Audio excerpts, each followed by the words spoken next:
Am I here? Can everybody see me? Can everybody hear me? Good Lord. What is going on with the internet this week? Let me do this real quick. Broadcasting across Australia on Dare Media Group radio stations, this is the Sportcat Show, uncovering secret chapters, strange encounters, and the occasional technical mishap. Well, today was the technical mishap. Jesus. All right. So I hope that everybody can find us over here. We'll give them a few minutes. Apparently, the internet totally crashed for me on Monday and Tuesday. And then for some reason, the entire studio just went absolutely batshit crazy when I went to go live. So, all right. Well, let me bring out my wonderful and beautiful co-host. Maybe they can calm me down. Harley, JM. Oh, what the absolute hell. So, all right, let's get this going. Better late than ever. Hey, all right. So Randy and Randall and Chris. Yeah, I'm gonna have to email the other guest. Jesus. All right. Well, our first guest, I am totally off track now. Our first guest tonight, Jeff Klein. He is a comedian, and hopefully he can lighten this room up a little bit. So let's give it up for Jeff. He's finally found us. Jeff, how are you? Hello, Jeff. Welcome. Thank you. It's going okay. How's it going? I feel like I'm really close to my screen right here. I feel like it's a lot of Jeff right now. Well, that's all right. We like a lot of Jeff. So. Yeah. I apologize for the I don't even know what to call it, but I went to nobody was showing up in the studio. Something's wrong. And so I was like, all right, nobody's here. Something's wrong.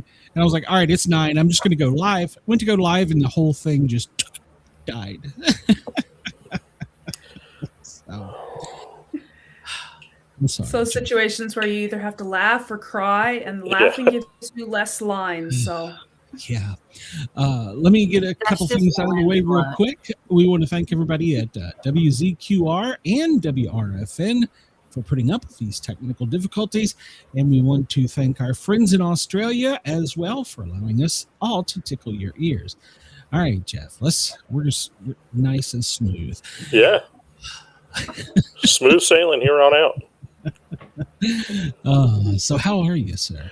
I'm good, thank you. Yeah, I'm having a good evening here. No complaints. Where's everybody located of the three of you, just so I can get a base idea? I'm in Ohio. Okay. I'm in the Great White North. I'm Southern Alberta. Southern Alberta, sure. A lot colder than here in Atlanta. It's 77 today. Yeah, just a bit colder than Yeah, I'm dealing with that really weird winter here in Florida as well. It was 70 something today too, and I was like, okay, so we just don't believe in it in Florida. That's fine. It's like fake winter. Yeah. No, we're getting real winter up here. We could give you some if you like.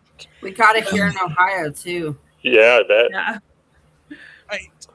I will pass, but they said that in like 2 weeks it was going to snow in Atlanta, and I'm like, what? No, it's not going to snow in Atlanta. So, but it may. They say it's going to get cold again, but cold to Atlanta is like it's 40. So freezing is like 30. You're talking Fahrenheit, not Celsius, right? Correct. Yeah. Our doors freeze shut in the winter. Wow. I couldn't imagine that. No. So, Jeff, so what part of Florida are you in? St. Petersburg area, and I'm born and raised down here in Florida. So like I've visited winter up in like Delaware and so on, but beginning of the December I was up in Atlanta, and I want to say it was like high 40s, low 50s, and it was freezing.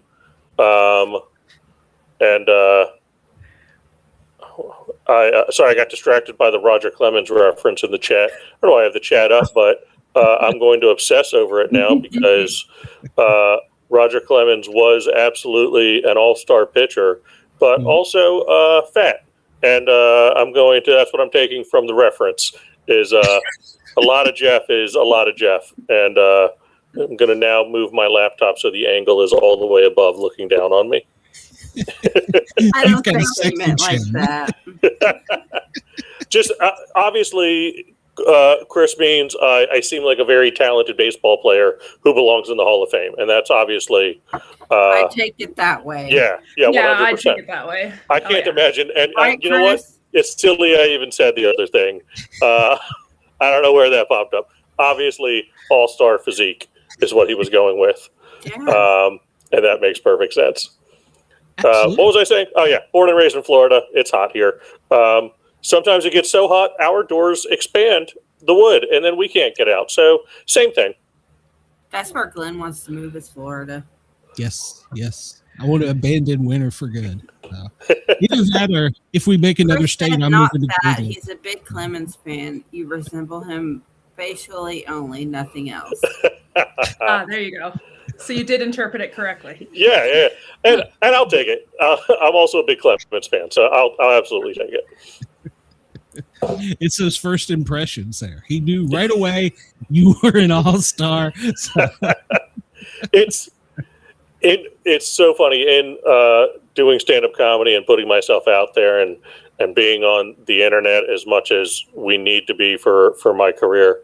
The references happen, and there is a current reference and that I'm okay with. There's a previous one so like a couple years ago, I'd put out a clip and I'd get a lot of comments saying, "Oh, you look like Bert Kreischer." Now, I had my shirt on the whole time, so I don't know why they thought I looked. But basically, I have a belly to me, and they were like, "Oh, you have a belly. He has a belly. You're both white. You're Bert Kreischer."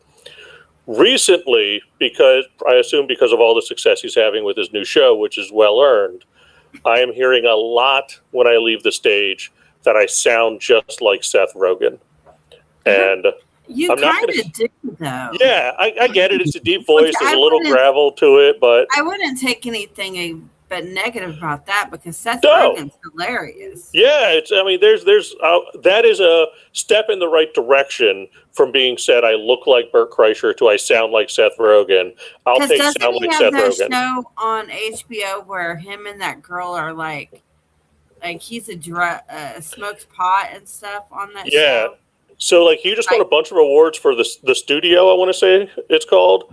And so he's getting a lot of so it's in people's minds, but I'll take it. It's again, there's worse things to be called. That's a compliment. I'll take that one. Yeah, absolutely. Because I think my favorite thing he's done is Pineapple Express. It was so good, so funny. I loved Pineapple Express. Yeah. When I was Knocked Up. When I was younger, I got people said, "You look like John Candy," and I'm like, "What? What? Because I'm fat?" No, because you have a joyous nature about you. I just watched the documentary on him, and it was very good, actually. I mean, sad because we lost him at it said that it reminded us he died in 1994, and I was like, was it 94? Yeah, no kidding. Goodness, I didn't realize it was that. That doesn't seem like that long ago because I remember 1994, but then I stopped and think I'm like, that was what, over 30 years, almost 30 years ago? I was taken aback by it. I was like, oh, that's not okay. That's not. No. Yeah, when your music you grew up with is suddenly in the elevators. That's I think I was 20 the first time I heard them playing a song that I used to listen to on the school bus. And I'm like, oh, that's a good song. And then they called it a golden oldie. I'm like, I hate you. Yeah. I was going to do this show at 94. I was 9. I was a little older than 9 in 1994, but not much older. Yeah, I was 14, but it didn't.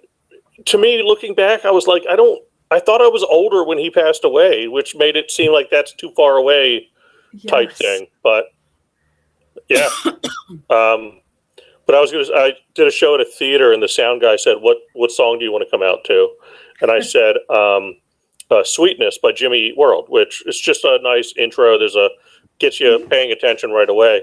And he was like, "Oh, I love the oldies." And I was like, "We don't need to talk anymore. That's contemporary music to me. What do you mean the oldies? Like what are you talking about?" Yeah, so that was the last time I talked to that sound guy. So Randall asked, who are the only 2 men in baseball who are in the Hall of Fame that are not ball players? I have no clue. There's got to be coaches, right? Probably Lasorda would be one. He didn't play? I don't think. Randall, who are the 2 men who did not play? Yeah, I'm not sure. Lasorda would have been my guess, but once again, like we were talking about in our reference, I only remember him as a coach. So yeah. So I would imagine that it's 2 coaches, but I can't think of who the coaches are. I'm not a baseball fan. Neither am I. I couldn't tell you. Well, ironically, I grew up on the Toronto Blue Jays, where Roger Kellerman's played, by the way, for a bit, because their spring training team was in Dunedin, Florida, where I'm born and raised. So I got to go to their spring training all the time. Oh, that's cool. That's cool. Yeah, Knoxville, where I grew up, used to have a minor league team. Well, they still do, but we used to go there all the time. And it was great. So it's a lot cheaper than getting in trouble. Oh, absolutely. Abbott and Costello, not the answers I was expecting. No, me either. But makes sense. All right. Well, thank you, Randy. Who's on first? That makes sense. Well, so you have toured around the world, haven't you? I have. I've toured around the world. I actually got to do comedy in Australia before. You said that we're streaming live there, so I was lucky enough. We're still streaming live there. Yeah. Well, who knows? Who knows if anybody's actually? Well, some people are seeing this, obviously.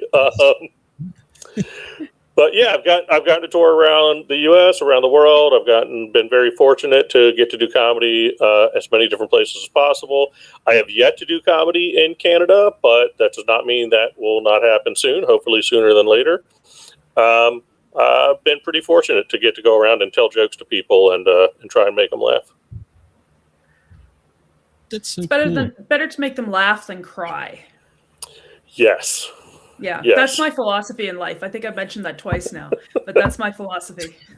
Hey, with my job, I have to calm people down who are about to cry.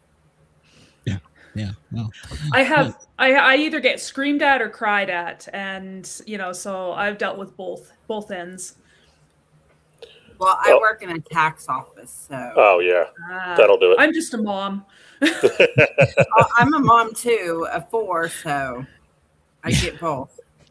I was going to say I once upon a time worked at an Office Depot office supply store, and I worked as a manager back in the days when they were doing the mail-in rebates, if you remember those, and if you didn't fill it in right, you did. So I was the customer service manager. So speaking of laughing or crying or people being happy or sad, I constantly spent my day just getting yelled at by people who didn't get their rebate, and me just saying, I agree with you. It's a stupid system and we should change it, but it's not. So sorry. Rules, you just have to follow them. See, my problem is I can't make people laugh on purpose. It's always by accident. I can't imagine trying to make people laugh on purpose. I'm not that funny. So neither are most comedians. But it's a funny thing. Once you learn, here's the weird thing about comedy is, I'll give you the insight. You have to be naive enough and bold enough to think people care about what you're going to say. And once you get over that hurdle, you find out that you're not that unique. So something that like happened to you today and you're like, I can't believe this happened to me. Nobody's going to believe that. If you go on stage and you just talk about it, the amount of people in an audience that are like, been there. That happened to me too. You start realizing that it's a bigger shared experience, and then you just can talk about anything on stage. And that's when you get just, you lose that idea of like, which, you know, everybody's unique and a beautiful individual, but at the same time, we have a lot more shared experiences. So that's what makes comedy somewhat easy, is just knowing that if I just talk about stuff I'm going through, it's going to relate to a lot of people because we're all kind of going through different things, but it's amazing how much it lines up. Yeah. So do you like look at life experiences and stuff and kind of draw those out? Yeah, it's a lot of my stuff is personal, observational. I am usually the butt of my joke. I'm the idiot in the joke for the most part. I'm not trying to put anybody else down in my joke. So when I'm telling a joke, it's little things, and it's stuff that's personal. But even like a quick one that I just recently brought on stage to try out to see, does everybody get this, is I'm getting all these text messages from unknown numbers, right? Like these annoying text messages. People are trying to buy my house. People are trying to sell me insurance. And then I don't know if everybody else has gotten this text message, but recently I just got one from my parents saying, "Are we going to see you this year?" And I just wonder, how are they getting my phone number?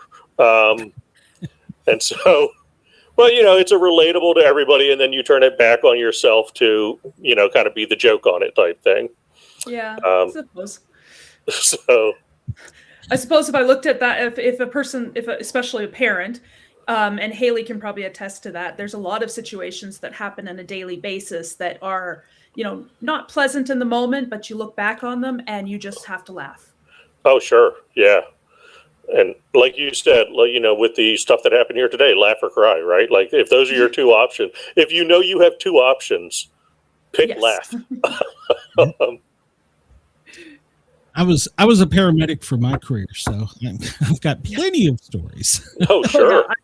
I was I was an X-ray tech for about 10 years. So I worked in hospitals and emergencies, and I've got a lot of stories as well. And you develop a dark sense of humor depending on your lifestyle. Do you find that your life kind of changes your sense of humor as you go through? No, yeah, 100%. And I always have to, especially when you get in trouble when you get around other comics. So I feel a lot of other comics, their love language is making fun of each other, and some of my best friends and I say the worst things to each other out of love and so on. And then we have to, if somebody else is around us, we have to remember that may not translate outside of how we know each other. And so, yeah, we definitely have a dark sense of humor, and that, I mean, that's I think that's a fine coping mechanism. I've definitely used that in my years as a coping mechanism, and just a way to get through things that just makes sense to me. It works for me. My parents had a bit. I grew up on British comedy, so yes, yeah. So like my parents had me watching Blackadder growing up, Monty Python, Are You Being Served? Red Skelton. Yeah, Red Skelton, absolutely. So I developed like that kind of dark sense of humor because that was pretty dark senses of humor and slapsticky and funny. So yeah, I definitely have had that my whole life. I think that is my life. But how do you remember them? I can never remember a joke. Is it just repetition, or? It's part repetition. It's funny. I remember when I was coming up, a friend, I had started doing 30-minute sets, 25, 30-minute sets back then.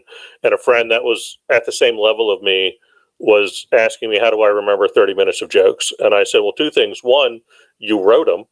So it's not like, you know, it's different from me remembering like a monologue in a play or something. These are from my life. I experienced them and I wrote the jokes for it. And then two, they're from your life. You know, for me, they're personal things. They're personal rants or complaints that I've turned into jokes. So it's just going on stage. And once I start into something nowadays it's easier than it was back then. But nowadays, if I start down a path of talking about something, one joke will flow to another. And they may not be verbatim how I told it last show, last night, last week. And that's fine for me. I don't like it too stilted. But once you find your way, it's kind of like muscle memory takes over. And again, you wrote it. It was your idea. It was your concept. So once you start into it, you just let it go where it was going to go anyway. As long as you remember the punchline, you're pretty good. Do you, oh, go ahead. No, I was just going to say, when he said that, have you had that moment where you did have a brain cramp? Oh, 100%. Most notably, the 2 shows that I filmed for my special, halfway through each night, I went off kind of the set list I was going to do, and I made like an offhand joke in the moment that night, and then I immediately tried to get back into my set list and was just blank on I don't know what I'm supposed to be saying now. And so if you can remember it quick enough, you can come out of it and just pretend like you were taking a sip of water or so on. But I think both of those nights I said this is probably not the best time to do this, but we're going to edit it out anyway. So you guys know I messed up, but nobody else will. I mean, now they do. But yeah, so it happens, and you can own it. I think the reality, the best thing is owning it on stage, because the audience isn't dumb, and if they see you up there kind of fumbling a little bit, just live in that moment of this is happening. We're all in this moment together. We'll get through it, and it may be funny and it may not, but sometimes things aren't funny. And Chris had a question, and what does he say? Would you agree with the statement? Being a good stand-up comedian is a different skill set than being a truly funny person. Yes. Can they be one and not the other? Yes. I know stand-up comics that are not great in the moment. Again, they have their set memorized. They know how the joke's going to go, and they do that same joke verbatim every time. And then I know people that are great for, hey, this just happened and I'm going to riff on it for a little bit. We're going to talk about it a little bit. And even in everyday life, you have that friend who, when you say something, they're quick-witted. Quick-witted is different. Yes. But I think when it comes to stand-up comedy, we all learn how to structure, write, and tell a joke. And once you train your brain how to do that, your everyday observational stuff, when you see something, your brain's now breaking it down into that kind of segment of how do I take this on stage? This is how I would tell it. And yeah, there's quick-witted, and then there's really great structure. Funny enough, Jim Norton from the Tampa Bay area. Chris has opinions on Jim Norton, and so and we'll get into Gloria's comment next. But yeah, Jim used to be really good at stand-up. I think the more you do, like maybe podcast or radio, you get into that banter stuff. Oh, and let's go right for getting to know each other better. But yeah, I think sometimes people get into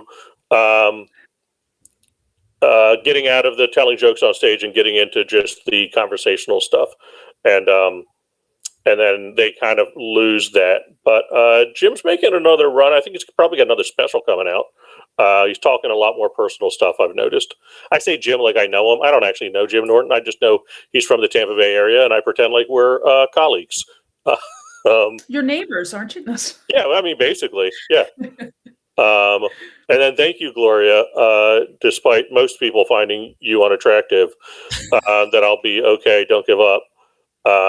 I think what's important on that is how she found the need to say most people find me unattractive. I like the qualifying statement, and that's very helpful, Gloria, to know how many of the people find me unattractive, but you. So thank you for qualifying live that. show. You can't control the live show. No, I love it. This is fantastic. And I don't know, I put the chat stream up on my screen, and now I'm focused on it. I want to answer every question that comes in, and I will. And Gloria misses the comedy of Kathy Griffin. Funny enough, I just tried to, she's coming into Tampa Bay. I just sent email over to trying to open for her, and it did not work, and I will not be doing that. But it's because she does an evening with, and she doesn't have an opener, so that's fine. But speaking of difference between quick-witted, able to tell us storytelling, and maybe the different structure of setup, punchline, stand-up, Kathy, very quick in the moment, very good storyteller, less of the setup, punchline, stand-up comedy, but it's just a different style, and not for everybody, and great for some people. I like her. You know what? I have autism, so I can tell jokes, but sometimes I don't get jokes, and especially sarcasm is way over my head. Sure. How do you deal with like those critics or those people that just don't get it? Well, I always think about it this way. I realize that I don't like every comedian I see. So therefore, not everybody's going to like me, which is absolutely fine. Yeah. And the other thing that I think we mistake is like people go out to a comedy show and they treat it as if all comedy is the same, right? So they're like, let's go see a comedy show tonight. And then they'll just go to a club and see a comedy show without doing any research on who's going to be there. And that would be like if you were like, hey, let's go listen to music tonight. And then you just go to a concert. That's true. And then you're like, I hate country music. Why is this? And then blame the band for playing country music. It's like, well, no, that's what they do. So, and I mean, like you get somebody sitting next to them that maybe loves it. Yeah. You know. So that happens to comedians a lot, where people are just like, let's go see comedy. And then they get there and they're like, this isn't the style I like. And it's the comedian's fault. And I'm like, well, it's not really. Not really. Yeah. Oh. Randy wants to know what you think of Jeff Dunham. Oh, I mean, listen, none of these people are booking me, so I'll be honest about them. I think Jeff Dunham has done a wonder. If you don't know, Jeff Dunham is the comedian who does the puppets. He's famous for the puppets. He's also, I want to say, the highest grossing comedian of like the last 3 years. Wow. The guy makes massive bank out in Las Vegas. I'm not a huge fan of the puppet comedy, mainly because most of the comedians that use puppets use it to tell jokes they'd never be allowed to say otherwise, and then blame it on a puppet. Quantify. Yes. Yeah, they're like, I would never say this word, but the puppet would, and that's a bit of a crutch and a way around things I don't love. It's a bit of laziness to comedy, in my opinion, saying things that you would never be okay saying and blaming it on a puppet. But I think Jeff is smart. I think Jeff has done great for himself. I have not bought a ticket to a Jeff Dunham show ever. But I mean, like growing up, I watched him. I watched him on Comedy Central. I get what he's doing, and good for him. He found the lane, and he's doing it. Yeah. I grew up on Mr. Bean. That was my favorite. And he didn't hardly speak. No. Talk about somebody who's done well for themselves. That actor, Rowan Atkinson, has done well for himself. Yes. We have here in Atlanta the Redneck Comedy Tour. Yeah. And I've been out and seen a couple of them in town, and they're totally different. So it's that persona. So. Yes. Chris says, Jeff, I'm not blowing smoke here, but you've made me laugh to the point half higher than Bert has since hearing machines. Well, we have the same body shape, but I could possibly be funnier. Also, Bert Kreischer from Tampa Bay area. I'm just going to keep telling you who's from my area, as they're more successful than me so far. But, so far. That's the maybe it's something in the water. You need to drink more. Yes. I should probably hydrate more. That's my skin's telling me that. Being down in Florida, you have a lot of venues, but you have you have a baseball team there. You have a football team. You have a hockey team too, don't you? Absolutely. We have an award. We have a championship hockey team. Yes. That's right. Yeah. So yeah, you've got, yes, it's not like it's middle of nowhere. So. No, I mean, yeah. And that's the funny thing about Florida. Like, there's a ton of places for me to go do comedy. That being said, people forget Florida's like, I don't know, like 12th biggest state. Also, I was educated in Florida, so I could be very wrong on that.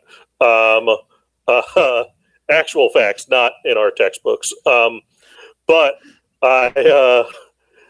it's one of those that it's annoying. Sometimes I'll drive to a venue in Florida, and I will drive 5 hours and change a time zone and still be in Florida on my way to a venue, and that bothers me. That shouldn't happen in one state. That's too much driving allowed in one state. I don't like it at all. It is very long. So if you think about it, it's like time travel. Yeah, it is. It's time travel that I don't like keeping up with. No. It's confusing. And thank God our phones do it for us now. So yes. Yes. It's one thing if you're going between states, that at least makes sense to me. I've driven across country and that's made sense. Okay, I'm in a different state and it's a different time zone now. I can get on board. I shouldn't change time zones and be in the same state. That's a problem. Yeah.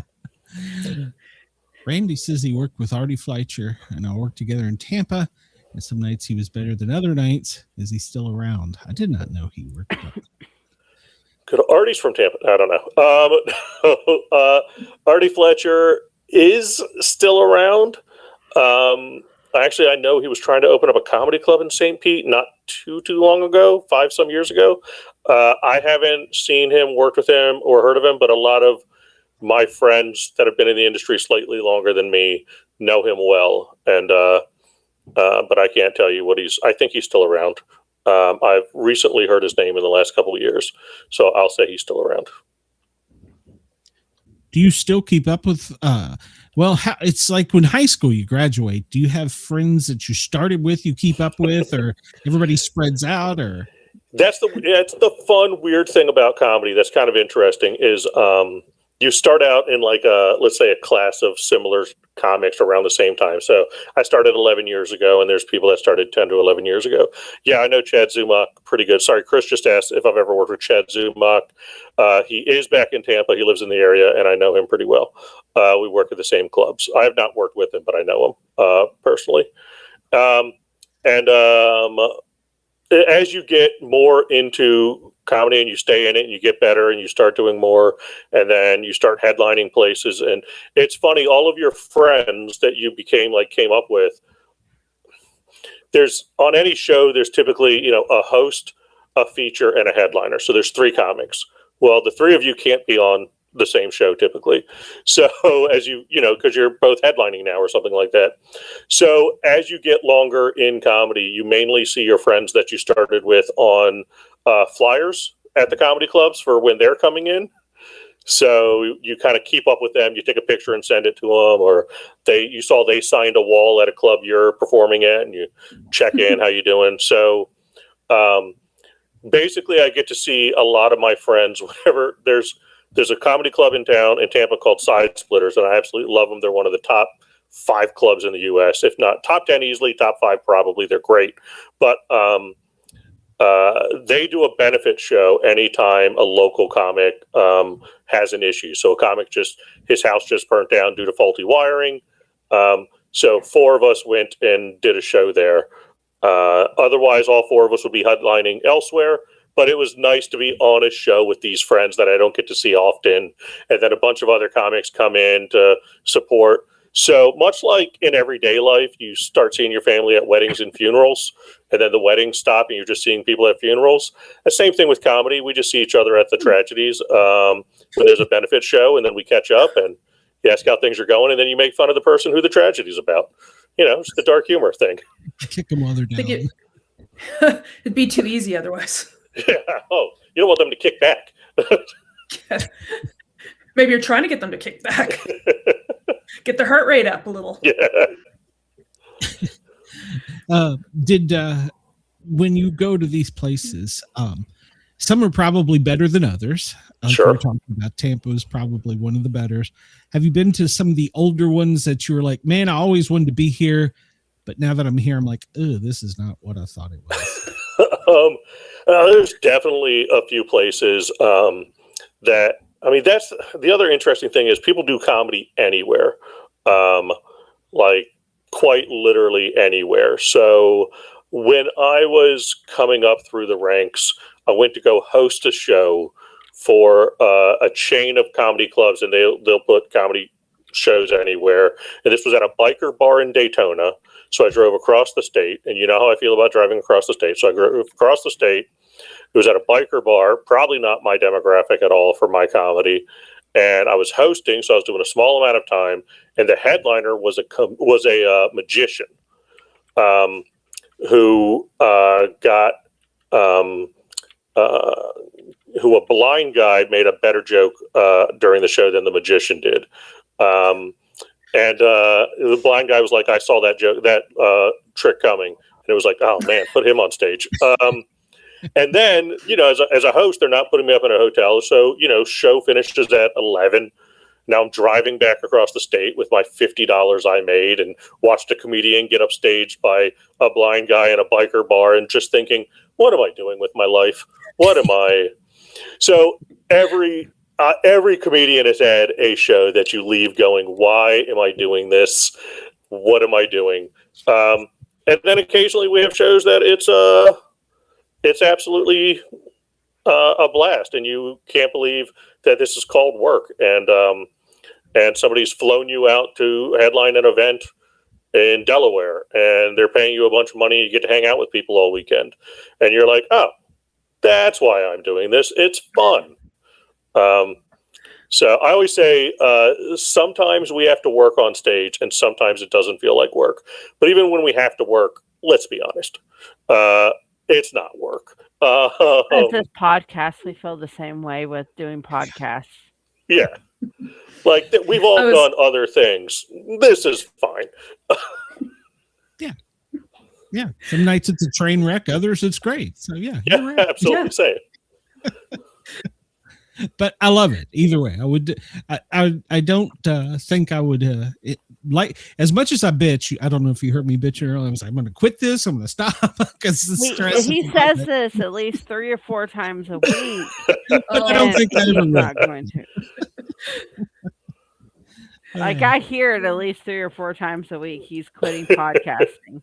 I was like, I'm done. These people annoy me. It's computers. Yeah, AT&T earlier this week. Yeah. I'm sorry. Go ahead, Jen. I'm sorry. That's okay. I was just going to say that there's been times, even as a mom, where I'm like, can I sell my kids legally? Is it possible? You know? So I get it. But then the next minute you turn around and they're like, I love you, Mom. And then you're like, I forgot all the bad stuff. You're cute. Yeah, but see, mine are older. So now when they're saying, I love you, Mom, it's like, what do you want? Although my oldest is now 11, so I'm getting a lot of lip from him. Yeah, but so see, now my youngest is 14. Oh yeah, mine are a bit younger. And I got a 9 and 11.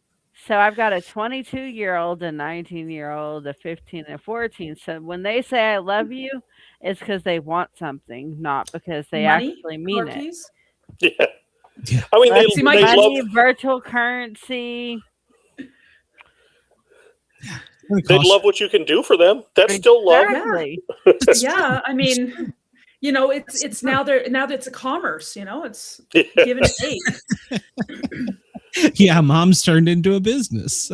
Yeah, you know, well, my oldest son said, "Mom stands for made of money."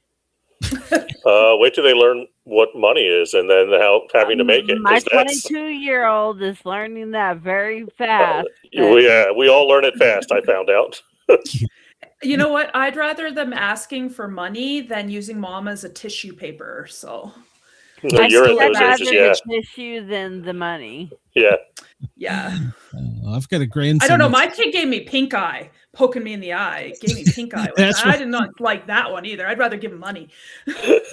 I've got a grandkid living with me now. I love him to death, but I swear to God, that little creature gets more viruses than anything I've ever met in my life, and they all go straight to me. Bypass everybody else. That's the only thing they share.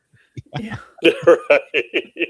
I was a paramedic for 30 years, had the immunity of it was great. I could walk naked into a place with all kinds of TB and listeria and all this, I'm fine.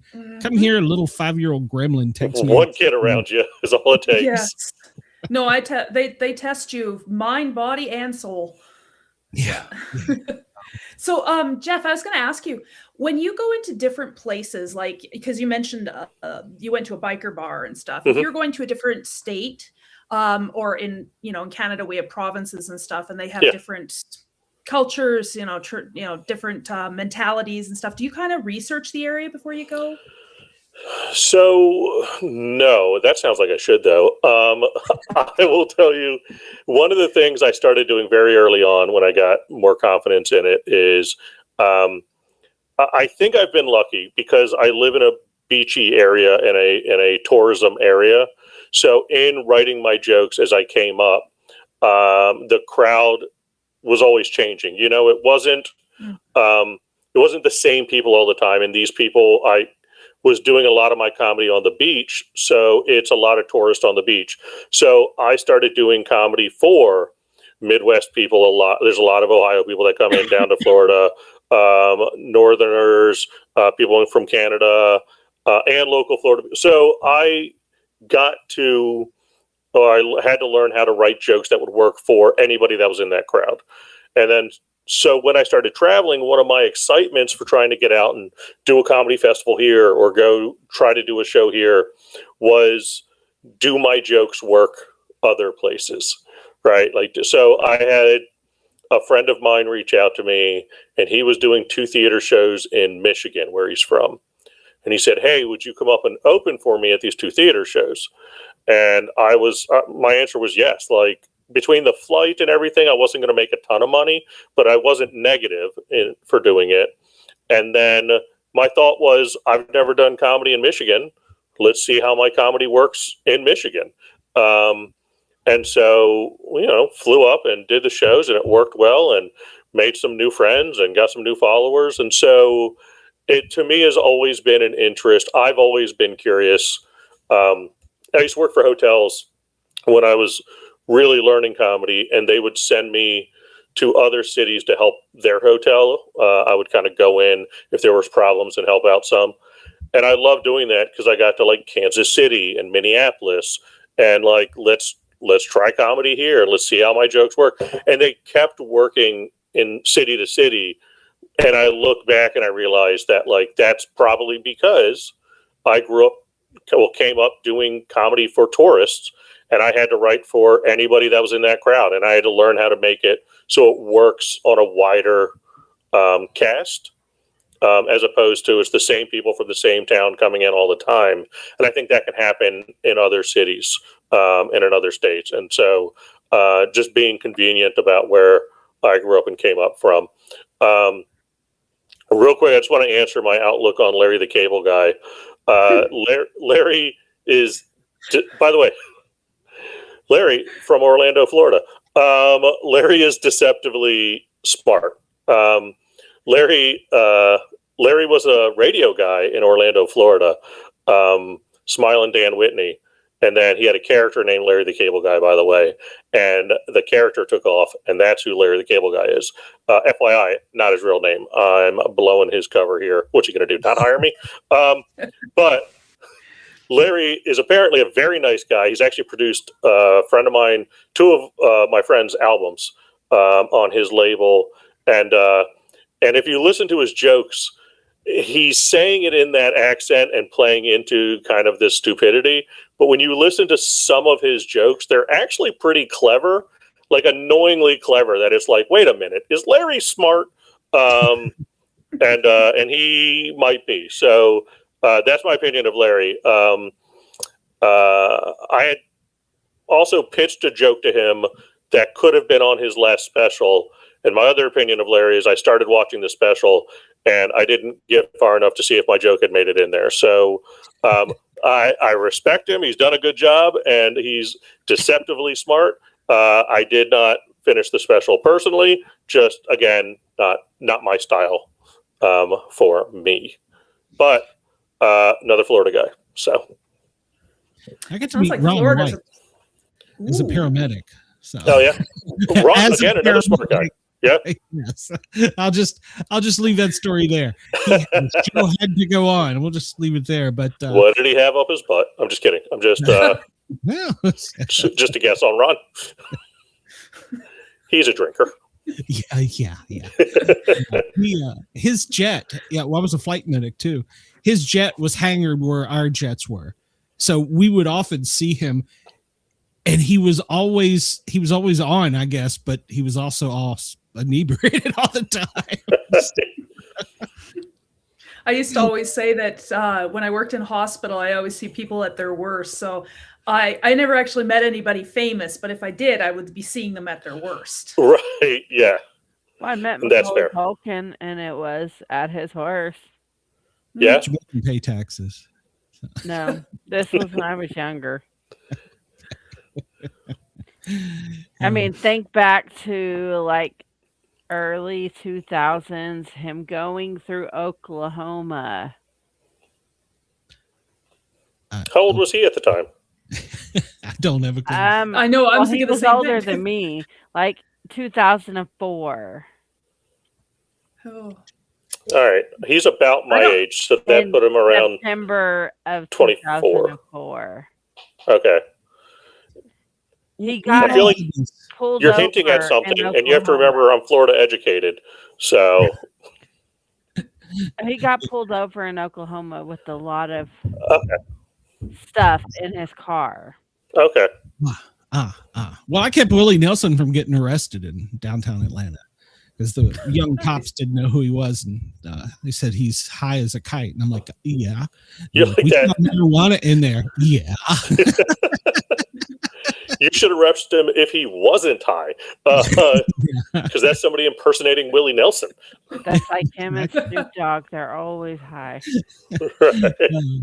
Yeah, as a paramedic, I was lucky to meet several people, but yeah, I had to keep him from getting arrested because this young cop had no idea who he was. Yeah, who the hell's this old guy? See, you had a lot more interesting life than I did. I just got proposed to on a nightly basis by people that were so drunk they didn't remember it the next morning.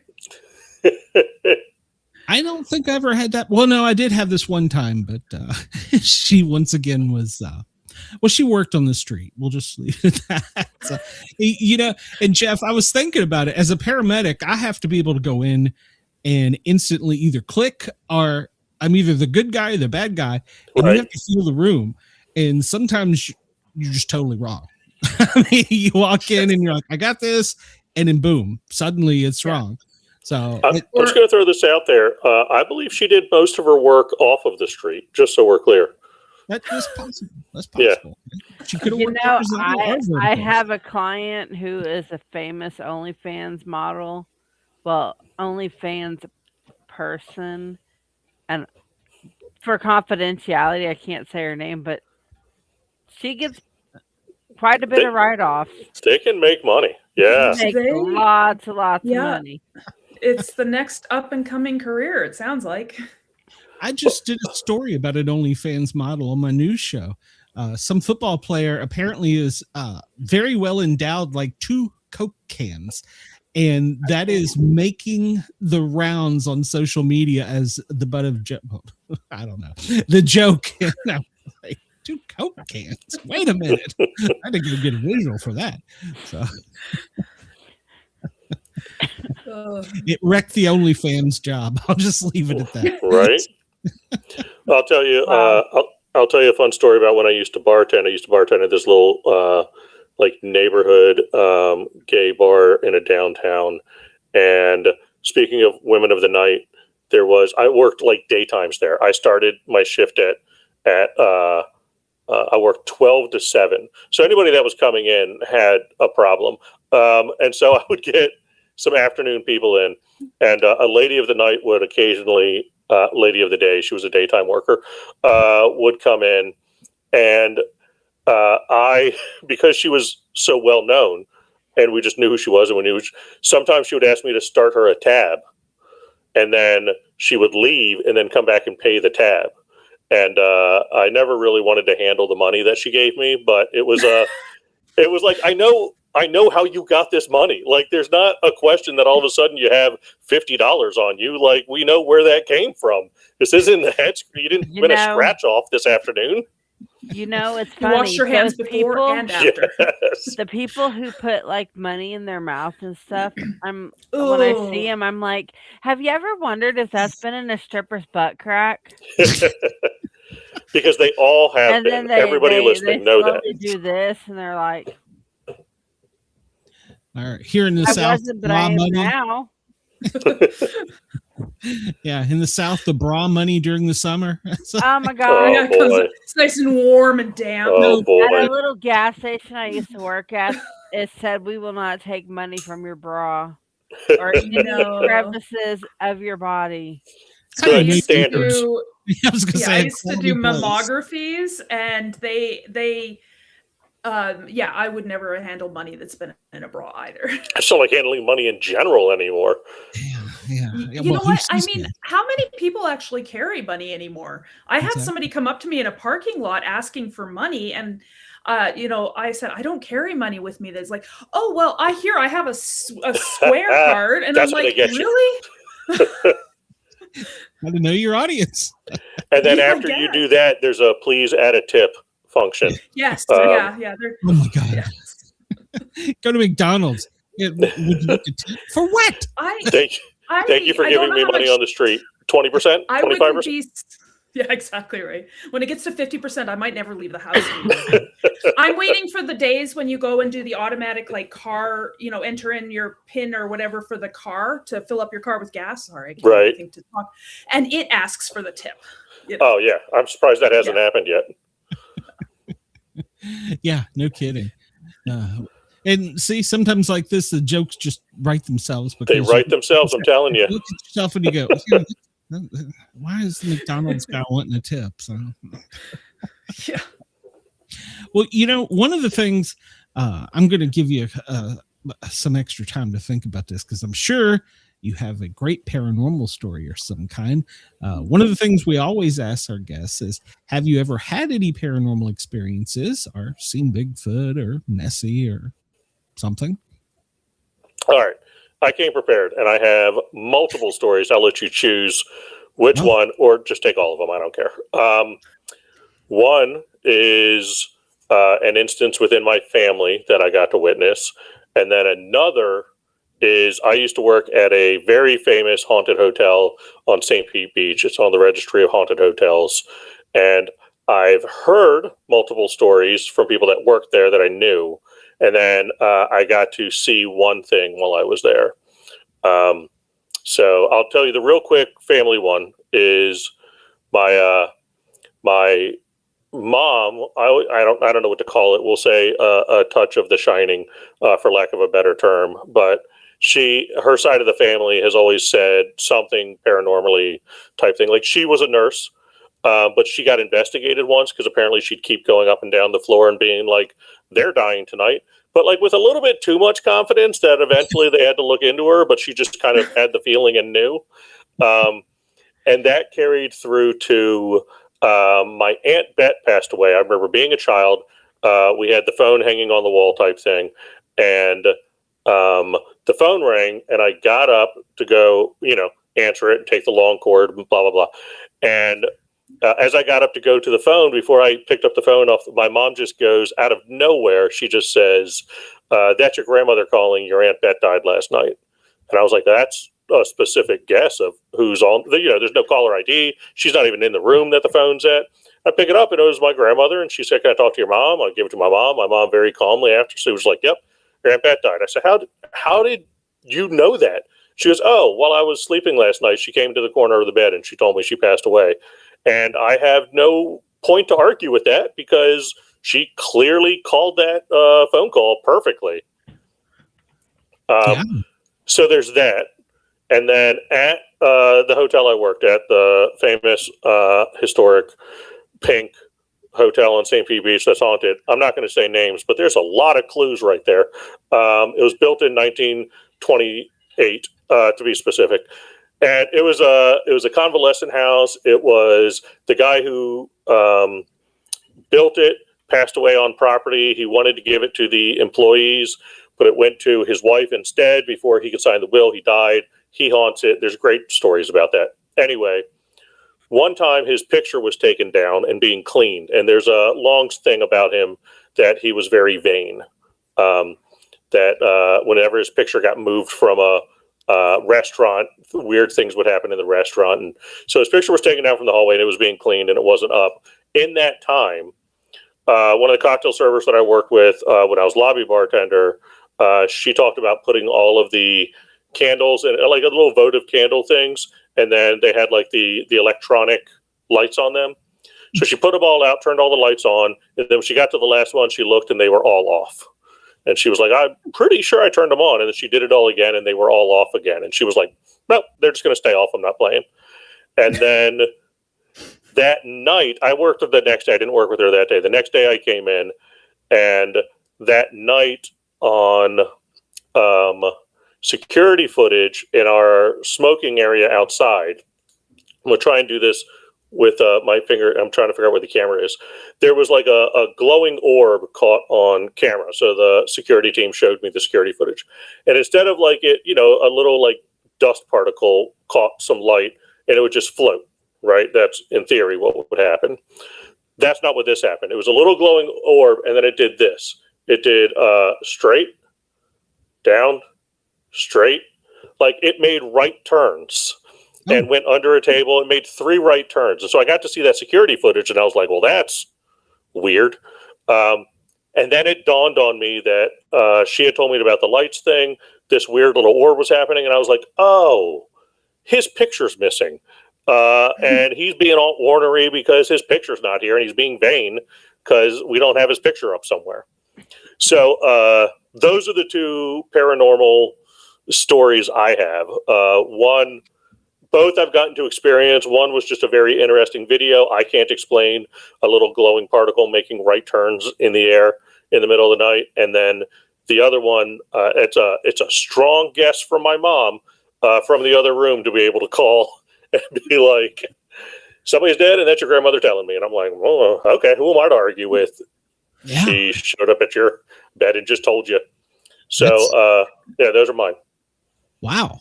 So I take it you're a believer in these things. So yeah, I am. I'm definitely. It's funny. I went to college for psychology and pre-law, and I found it very interesting when I was working on the psych degree that they teach you in psych. Well, at my college, they taught us about the sixth sense, and they taught us about that there's a plane of existence that maybe we can't perceive, that does kind of unite. And that was, in college hearing this in an academic class, but there was enough empirical evidence to speak on it, per se. It's psychology, so it's a lot of guessing. It's a lot of different people guessing different reasons things happen. But I found that interesting. So I think there's definitely things beyond what we're tuned in to see and know. So on the spiritual stuff, I will say, yes, I'm a bit of a believer on that. What are there's the difference in weight. I'll take it to the nurse right there that when somebody dies, there's a difference in weight. Allegedly the spirit weighs like 0.03 pounds or something like that. I think there's enough, some type of evidence out there that says there's something happening beyond what we can see a lot of the times, and sometimes it cracks through. But as for a lot of the other stuff, I don't know. Well, I'm not a no on anything,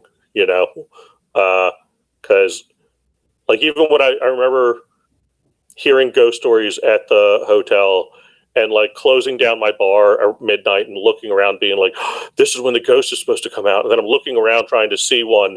And then my head goes, well, what am I going to do if I see it? I don't want to see the ghost. So like, that's where I'm at on it. Like, I'll believe it, but also I don't want the proof of it. Me seeing proof is not going to enrich my life at all. I'm going to ruin underwear. Like, none of that works. Yes. So it's easier for me to believe it and not have to see it proven, because proving it's not going to make my day better. true. It's going to give you some good stories. It will, but I'm good on stories for right now. It'll be like later on you'll tell them. Yeah. When I start running low on material, start showing yourselves ghosts, and that'll be fine. But until then, I got a lot I'm writing right now. I'm good. Yes. Jeff, I know we got a late start, so I appreciate you for putting up with us. Chris says if I would be terrified of your mom. That's why I don't answer her text messages anymore. All right. There you go. Now we know the answer. Must keep changing your number. Yes. I don't know how she keeps figuring it out. She figured it out. Now we know. Yeah. Stupid ghosts keep ratting me out. She's got a whole army. So do you have anything coming up here soon? Yeah. I mean, I've always got shows coming up. If people just go to thatjeffisfunny.com, you'll see all of my shows listed. I'm going to be going out to Texas soon. I've got a bunch of stuff in Florida, New York, etc. I have a special on Amazon called Fatty Gay. So, but yeah, go to thatjeffisfunny.com. It's got all my information. And if you follow me online, I'll appreciate it. If you follow me on Instagram, say hi and tell me that you're following me from this, and I'll appreciate it. Cool. Yeah, we will put that in the show notes afterwards. So Yeah. If I have any. So so I got them typed. But Jeff, will you come back and visit with us again? This seemed like this went by like boom, like gone. I'd be happy to. I've always got new things coming up. I'd always be happy to talk to you guys. You guys were fun. And thanks for having me on. I appreciate it. Well, thank you for taking the time out of the evening. We appreciate it. And absolutely putting up with the technical difficulties. No worries. Thank you very much. And I will bow out like Roger Clemens did in the early 2000s. I'm guessing at the time that he finished baseball. But thank you to all the questions from the people in the chat, too. Bye, everybody. Bye. Absolutely. Bye-bye. That was great. I was worried since we started off late because of the technical whatever. So thank you for putting up with this. Let me push the button here for Dare Talk Radio Talk, just Australia. So.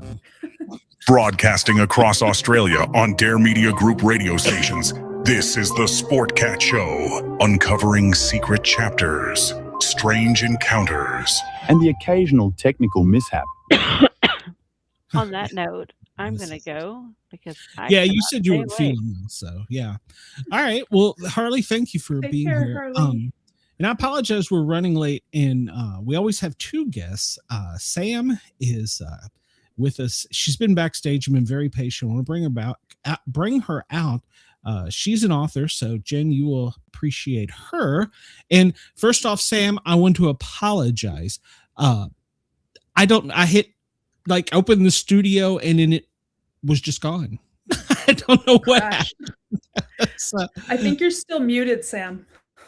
But yeah, I was trying to be good. All right, hey everyone, sorry about that. Yeah, no, I'm just waiting patiently, just enjoying the conversation, listening, and all right. Thank you so much. I appreciate it. Yeah, because like I said, I went to start the show and it just went bye-bye. I have no idea. This has been a weird week for the internet and computers. I don't know if that's. I don't know. My mouse is acting all funky. I try to just click on one thing and it highlights everything on my screen, and it's like hands off. Like, okay, I'll leave you alone. Don't. Maybe all the technology is rebelling against us. It's possible. It's a scary thought. Anything's possible, right? Yeah. Well, Atlanta on Monday night into Tuesday, AT&T internet went down, fiber. It was for the whole city. And they were like, we don't know why. I'm like, squirrel. So somebody's driving. They pulled the plug. On something, I guess. Right. So I may or may not have to go get water. But we work with you because you've been patient with us.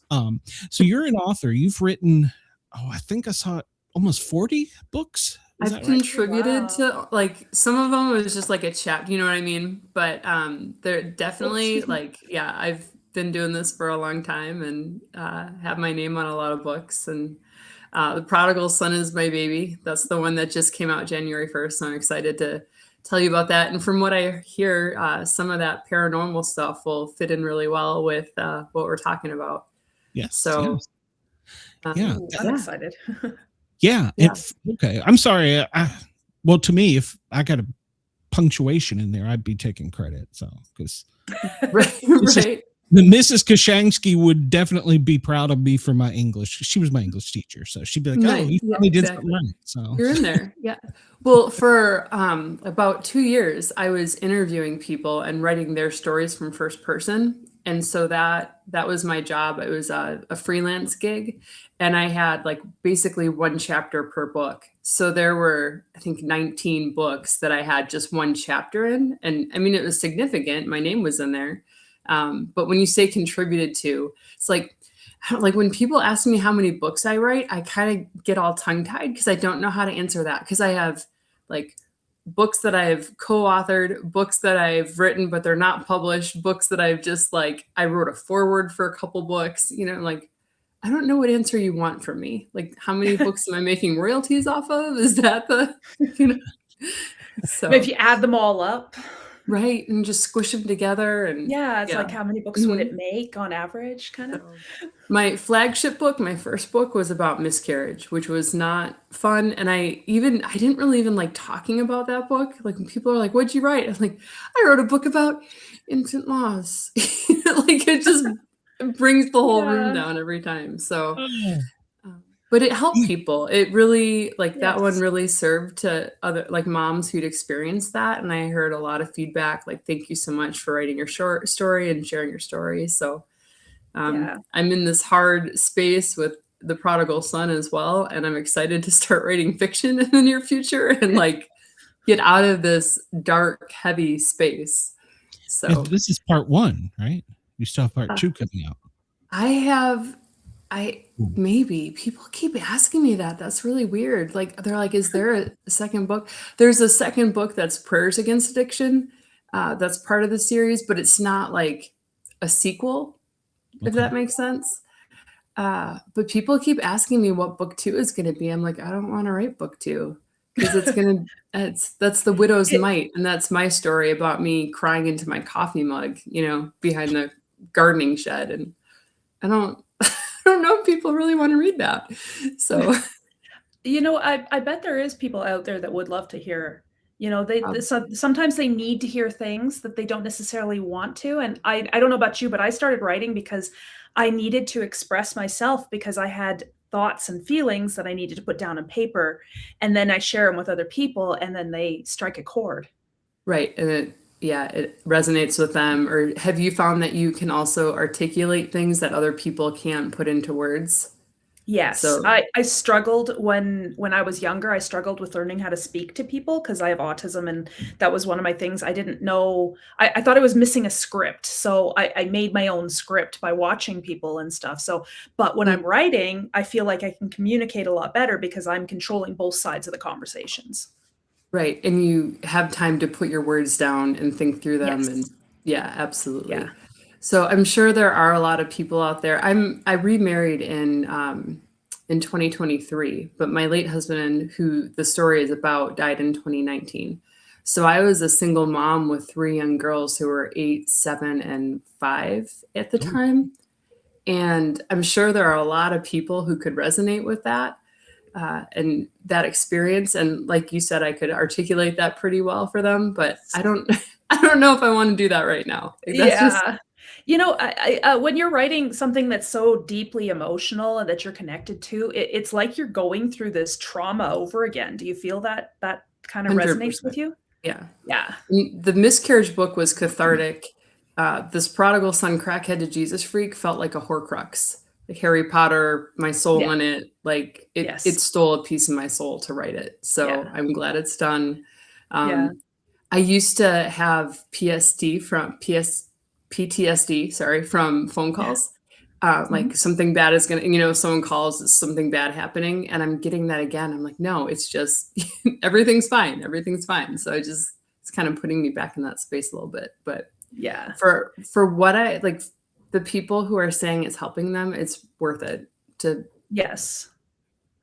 Yeah. Feel one person. That's what they say. So right. The butterfly effect.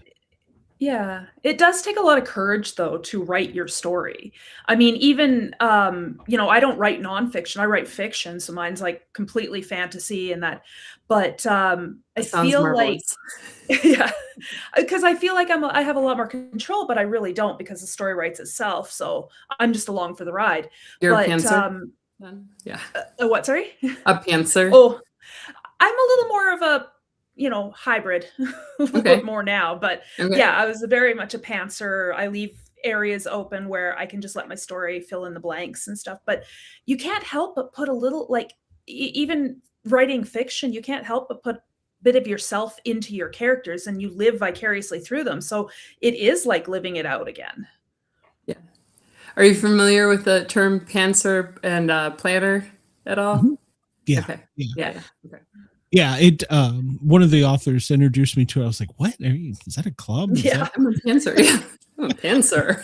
that- You yeah. know what? Every time I hear pantser, I always think like, that old rhyme they used to say, liar, liar, pants on fire. Yeah. I don't know why that always comes to my head whenever somebody says pantser. I was like, "Do you get a jacket for this? What is?" It's like golf. Yeah, exactly. I love reading to go to sleep, but here lately I've determined not to put me to sleep, but to relax before sleep. Right. I've determined Depends I've what you read. changed that as I've gotten older because now I'm moving into the book and it's a weird feeling waking up like, okay, I was just there. I mean, you know what I'm saying? I feel like I literally was a chapter in the book. And so I was like, okay, I've got to stop reading before I go to bed because that next thing So you you know, start dreaming the plot, like dreaming that Yeah. you are in the plot. Yeah. yeah. It's really Yeah. weird. I thought it I was do just the this same one thing. author, and he wrote vampire. He wrote vampire history. Basically, he started with his vampire way back, and he's going all through time because vampire lives forever, and he's telling history while he's doing it, and he's mixing it up with the vampire group and all this.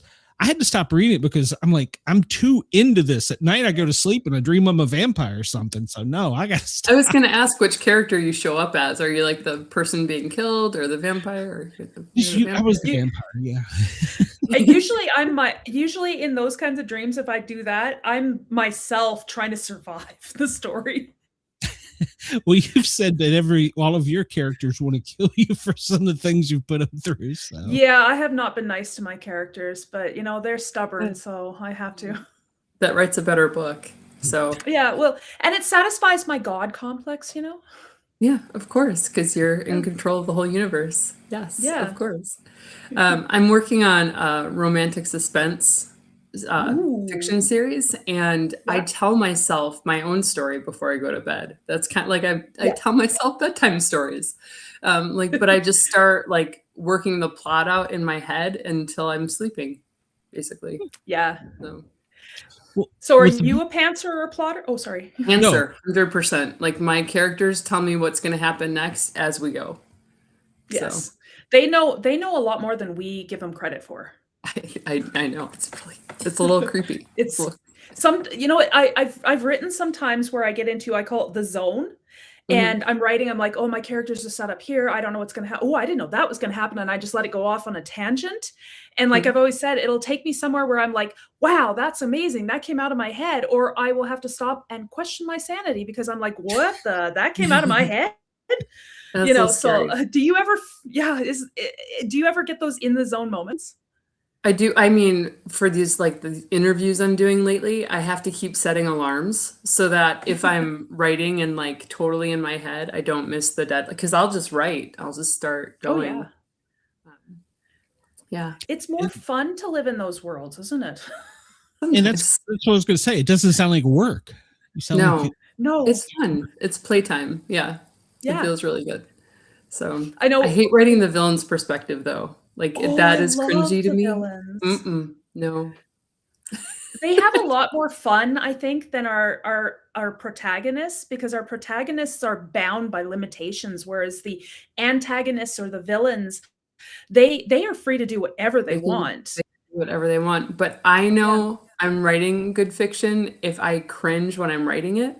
So like if I'm not cringing, then there's not enough tension in the book. It's kind of a Do you feel like each chapter has its own emotion too? And it's just gross. I'm like, oh, I don't like what he's doing right now, but I've got to write it this way. Yeah. Yeah. I always try to see my villains as they weren't born villains. Something changed in their life. And, maybe they're redeemable, who knows? But I try to see things from their perspective as if, what was the trauma that caused them to come to this conclusion in their life? Right. Yeah. Yeah. Well, in your most recent book, Prodigal Son, to get back, because I know we want to get book sales out there, because it just came out. No, you're good. Well, we're going to take you all over the place, so it's just like it's a round robin. So if I understood correctly, it's a true story for you with your first husband. Yeah. So my late husband was a crack addict and an alcoholic before I met him. He describes his conversion experience as God hitting him upside the head with a 2x4. And then a few years later, and that's how he described it to people. And that's how it was described at his celebration of life service as well, like in his testimony that they read. But he struggled, he battled addiction, and he was sober when I met him, but then relapsed our first couple of years of marriage, which was a really dark time for us. He actually had a moment where he was driving home from Thanksgiving with my family, and I wasn't there. I was actually out in Oregon for visiting some other family, but he had this like demonic face show up in his window, and it was just there, and then it disappeared. But it was just a really dark time for us. And then, like I said, he got sober and became a pastor, but then his mentor passed away and he relapsed. And he relapsed on a Saturday night. So he's supposed to be preaching Sunday morning. And I got a call at 1:30 in the morning. Miss Evans, this is Sergeant Jeremy Reed with the New Ulm Police Department. There's been an accident. Your husband was taken to the hospital. And then 6 hours later, the hospital called and said, we found something on the CAT scan. You need to come in right away. Don't bring your children. And so when they were scanning for broken bones and bleeding, they found stage 4 cancer, which is just like a Chernobyl of, I can't even tell you, like my friends said I was like grayed out for a long time. Like I was just like transparent and invisible. But somewhere along the way, he was like, what are the chances I'd be married to an author who has experience interviewing people and whose best work comes from wounds? I want you to write my story. I was like, oh man, like, please don't ask me to do that. He was serious. And so we sat down on the couch and we had ice cream sandwiches. I hit the play button on an audio recorder, and I interviewed him and asked him what his story was. And I have 6 hours of audio of him sharing about how he was bullied and became a bully, and it led to drug use and then drug addiction, and like the whole gamut, the whole piece of it. And then the redemption piece at the end as well. So nice. That's good. As a paramedic, I've been told by people on this, I'll say the street, and I don't mean they're like homeless people, but people I've been in contact with, that with crack, do it one time and you're addicted. Is that true? Or have you heard that too? Yeah, that's what they say. It's like, they call it chasing the first high. Almost every crack addict I've interviewed or talked with, and Clint said the same thing. Like you get that first high and it's the best euphoric feeling. There's nothing compared to it. And then the second time, it's just a little bit, it's like a climax that doesn't reach the top. And then every time you're just trying to reach it, and you can't get there. And so the addiction comes from trying to reach that first high that you experienced. They call it chasing the dragon too. Yeah. And it has wrecked so many lives, but yeah. And I have found, especially as a paramedic, people you wouldn't suspect. I mean, I had a patient that she literally died in between on her smoke break. She was a waitress. She was in the middle of waiting on tables, and she went to get her fix, and almost died. And I'm like, what made you think between, courses here, this is salad, dessert, whatever. Yeah. But she survived, luckily. But but it just surprises me. And it doesn't, to me, I didn't see a difference if someone had no money or all the money you could possibly imagine. It affected all of them, everybody. It didn't know that demon, as you said, doesn't know anybody or any. It doesn't have that. Right. It doesn't discriminate. Right. Yeah. Discriminate. Yeah, exactly. I have a perfect analogy for that if you want it. When I was 19 and stupid, and I was a camp counselor, and this cute boy counselor invited me out onto a sailboat. We were in the middle of the lake, and I was like, so how many times have you done this? And he was like, oh, this is my second time. The first time was with other people. So it was his first time manning a sailboat by himself. And I was like, I'm going to die. And then the boat capsized, and I almost drowned. The boat capsized. I had a life jacket on, but it pushed me up under the sail, and there's no air there. Space. So, and I knew there wasn't going to be, but I tried anyway, and there wasn't. So then I was grabbing like the fistful of nylon. I was pulling myself, and I finally got to the pole and pushed myself up, and I took that breath of air.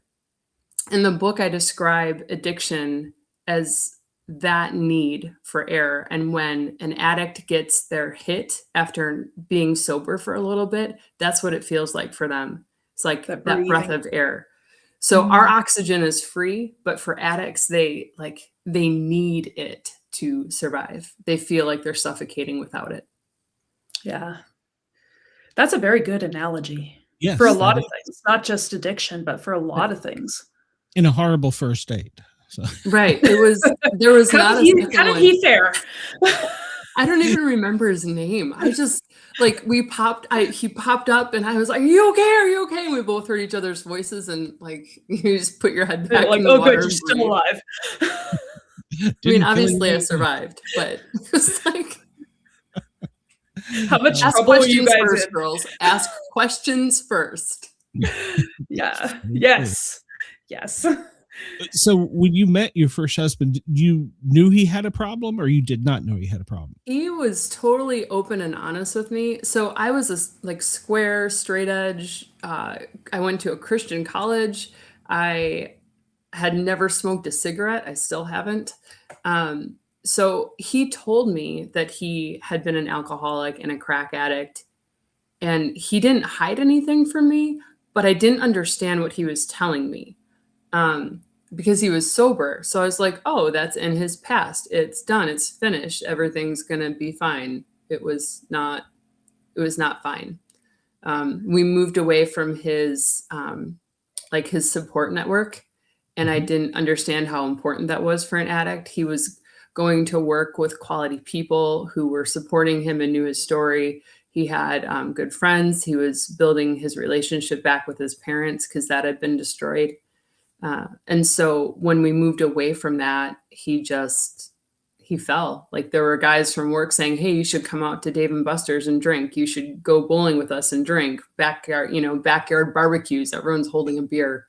So he got sick of saying no to the thing that he wanted to say yes to anyway. And he relapsed. That was pretty rough. Was it a fast relapse, or was it gradual? He hid it from me.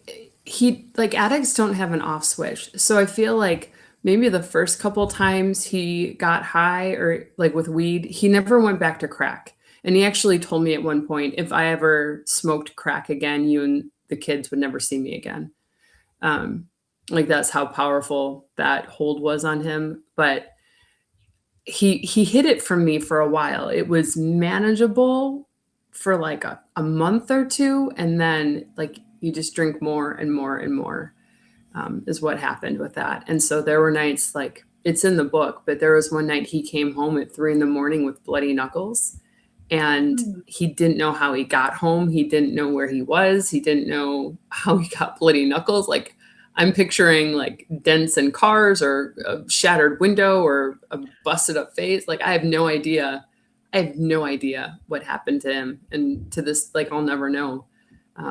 But then, and then I would find, like, I was doing laundry and I found his shorts under the bed, and I grabbed his shorts out and there was weed in the pocket of the shorts. And I was like, this is not the life that I wanted. So there was a lot of hiding. And then he eventually did get sober. But it took some time and some come to Jesus moments, and like the 2x4s. Right. Yeah. Well, looking back, could you see, like, before you knew, could you see the signs, like looking back, 2020 vision, could you see when it had started? 100%, which is like, you always get mad at yourself. He had been sober when we got married, but then, or right before we got married, I bought a pack of Mike's hard lemonade, just, 6 bottles of lemonade, and he drank 1 or 2 out of the fridge. And I was like, you don't drink. You told me you don't even like Mike's hard lemonade. Like, what? And so I had this moment where I actually had a chance to not marry him. But everything was paid for. We were a few days from the wedding. People were flying in from out of town. I didn't want to be that girl because I wasn't trying to create like a rom-com situation, like I was committed to the decision we'd made. But after that, like when I was living, I called it living in the dark. When I was living in that darkness, I looked back on those moments and wished that I had made a different choice before our marriage. So that was rough. And that was rough to admit, to be honest with myself. Yeah. Yes. Did you ever feel like you could change him? No. I felt like that was a job for a bigger God, and there were times when I get so furious with him. Like, I don't know. He listened to Michael Jackson when he got drunk. I don't know what that was, but I would come home from work and every single light in the house would be on, Michael Jackson blaring, so I could hear it from like the parking lot of our townhome complex. And I just remember thinking, God, he's your son. You deal with him. And I prayed that over and over and over. God, he's your son. You deal with him. And so that was my prayer life for a couple of years. You must have loved him a whole lot. I did. And I had this sense, like I had this spiritual sense that God was not done with our story. God was not done with either of us. There was one night, and there's it's awful, but we got in a physical fight when he was drunk, and I had to call the police on my husband. And I remember going into court to drop the charges, and the judge looked at me, and this is in the book, but he looked at me very skeptically. And I was like, he's like, okay, well, I hope I don't see you back here again. And it was like I could hear God saying, this is not your story. This is not how it ends. Like, just kind of trust me. And I was like, you're not going to see me again, sir. And he's like, well, I hope not. I said, thank you. But he was like so skeptical, because that's what happens with people, is they like go into this cycle and then just over and over and over again. But that ended up being our last court appearance until he got into that drunk driving accident. So 9 years sober after that situation. So, I mean, there's a little more to it than that. It wasn't like cut and dry, but pretty quickly after that. A lot of times, the spouse, either male or female, will do that. And as a paramedic, I saw it often. It was so frustrating because I'm looking at it through a total different lens, but you live with the person, you have feelings for the person, you have a checking account with them, everything about you and them are one.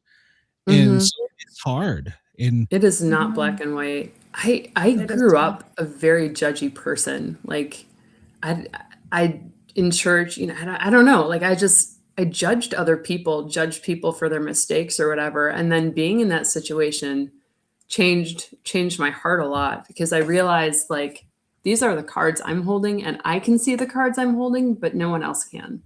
Yeah. And that just, it's not as easy, even though you want it to be easy for someone. I know you were saying, you had mentioned that, you wish you had made different choices and stuff, but if you had, do you wonder if you'd be the same person you are today? I would not be the same person. And I am strong and resilient. I have 3 gorgeous daughters who drive me crazy. Teenagers? But it's like, yeah, never mind. But yeah, I would not be the same person. And I do appreciate the life that I have now. And I appreciate my ability to be able to help other people walk through this. One of my favorite things about this book is that it's 2 Christians who are being vulnerable about sin. Because I feel like a lot of times Christians are hypocritical, or they hide their sin, or holiness becomes its own idol, or like we're going to act holy or look holy. And that becomes more important than grace. Judgment becomes more important than grace. So my audience is a lot of people who've walked away from the church because they don't like what they're seeing and hearing, or the people that they're interacting with. Like, how are you any different? So I wasn't going out to prove a point or anything, but I wanted to be honest. Like, I face my own judgmental heart within the book. And then, Clint's story is a total train wreck. So, but you said that he had 9 years of sobriety. Yes. Do you think he would have had that had you not been in his life? No, I don't actually. So you were probably an influence on him, just like he influenced you. I think so, because you mirror the person you marry or the person you're with. And so, I mean, he could have been with someone else who was solid, in their solid in life, solid in emotion, or whatever that is. But I think that definitely helped. And then I was working as a youth minister at the time, a youth director. And he was volunteering, and I didn't realize how much that impacted him until we were interviewing and he was telling me those things. But it was the first time that anyone had given him responsibility or trusted him with something important. And it showed him that people looked up to him and that he mattered and he made a difference. So those things started to come into play during those 9 years as well, for sure. Yeah. Growing up, my mom was single mom, and my dad was a functioning alcoholic, and she left. Well, I think they kind of mutually left each other at the same time. And she would even to this day, she'll occasionally say, I could have put up with his drinking. I could have put up with everything, but his womanizing. And I wonder to myself, now as a paramedic, having seen so much, could she really have? You know what I'm saying? She was trying to, because she wanted to, me to have a dad, and she wanted a nice house, and the Ward Cleaver effect, so to speak, the 50s. Yeah. And she's trying to justify it too, probably. Yeah. Yeah. And I always tell her the same. I think we did just fine, Mom. I'm not complaining. So, yeah. Was he still in your life after the split? Let's see. He showed up when I was like 8. Then he got drunk and left. And then when I was 16, he had a lawyer when he'd sobered up and brought me to Yakima, Washington, where he was working and living. And he had a total relapse meltdown, kidnapped me. Yeah. So a little Amber Alert. Yeah. Yeah. Yeah. So, and then he got violent. And I wasn't a small kid, and I played a little ball. So we got into fisticuffs, and I ended up getting into it with the Yakima Police Department. And and you were 8 years old at that time? 16. Yeah. 16. Okay. Yeah. They were putting me in cuffs, and I was like, hey, can you call my mom? And they're like, where is she? I'm like, well, actually, I'm not even supposed to be here. How did that play out? Well, the FBI got involved after that. Yeah, it didn't work out well for him. But then later on, it worked out. And I saw him. I saw him in Mobile, Alabama. He had went to his father's death. His father was an alcoholic as well.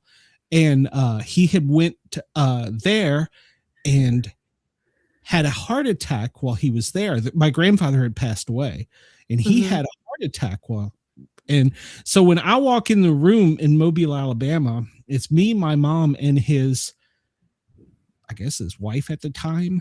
And he looks at me, and the first thing he says to me is, "Go to hell." And I'm like, "You're going to beat me there." And that was the last conversation. Dad. Yeah. Pep talk.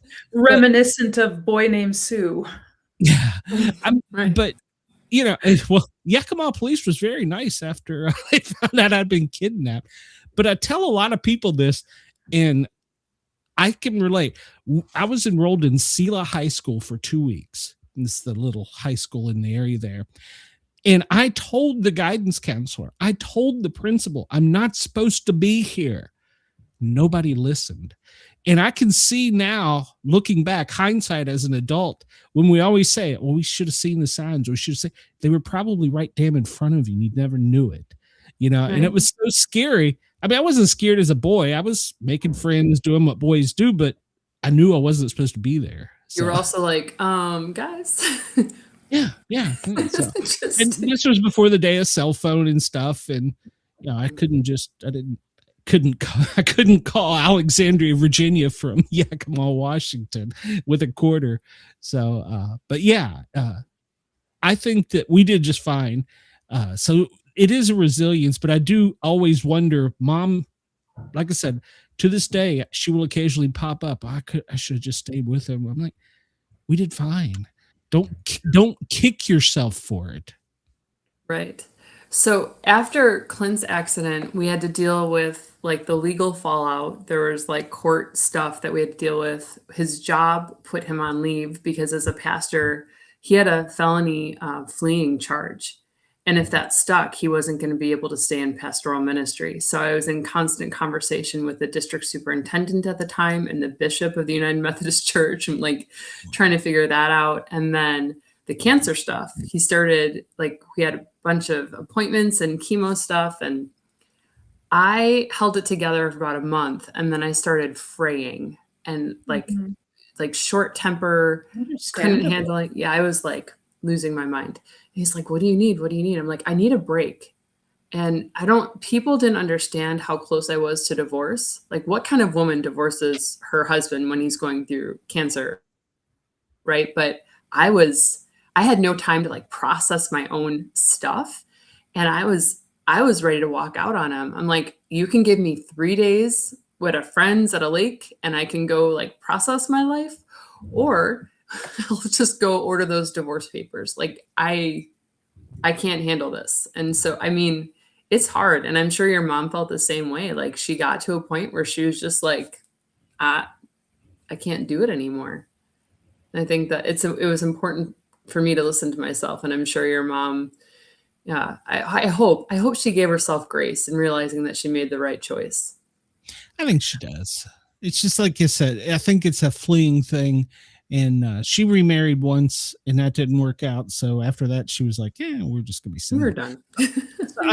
I think it was more of a thing. She wished it for me, and which I've got kids now. I understand, you always want your kids to do better. So, but I tell her every time I see her, we did just fine. We may not have had $1 million or the best clothes or the best toys or whatever, but we did okay. And we had famous now. You have your own podcast show. I've got millions of fans now. Strangely enough, they're all in Australia and I've never been there. So where are you right now, actually?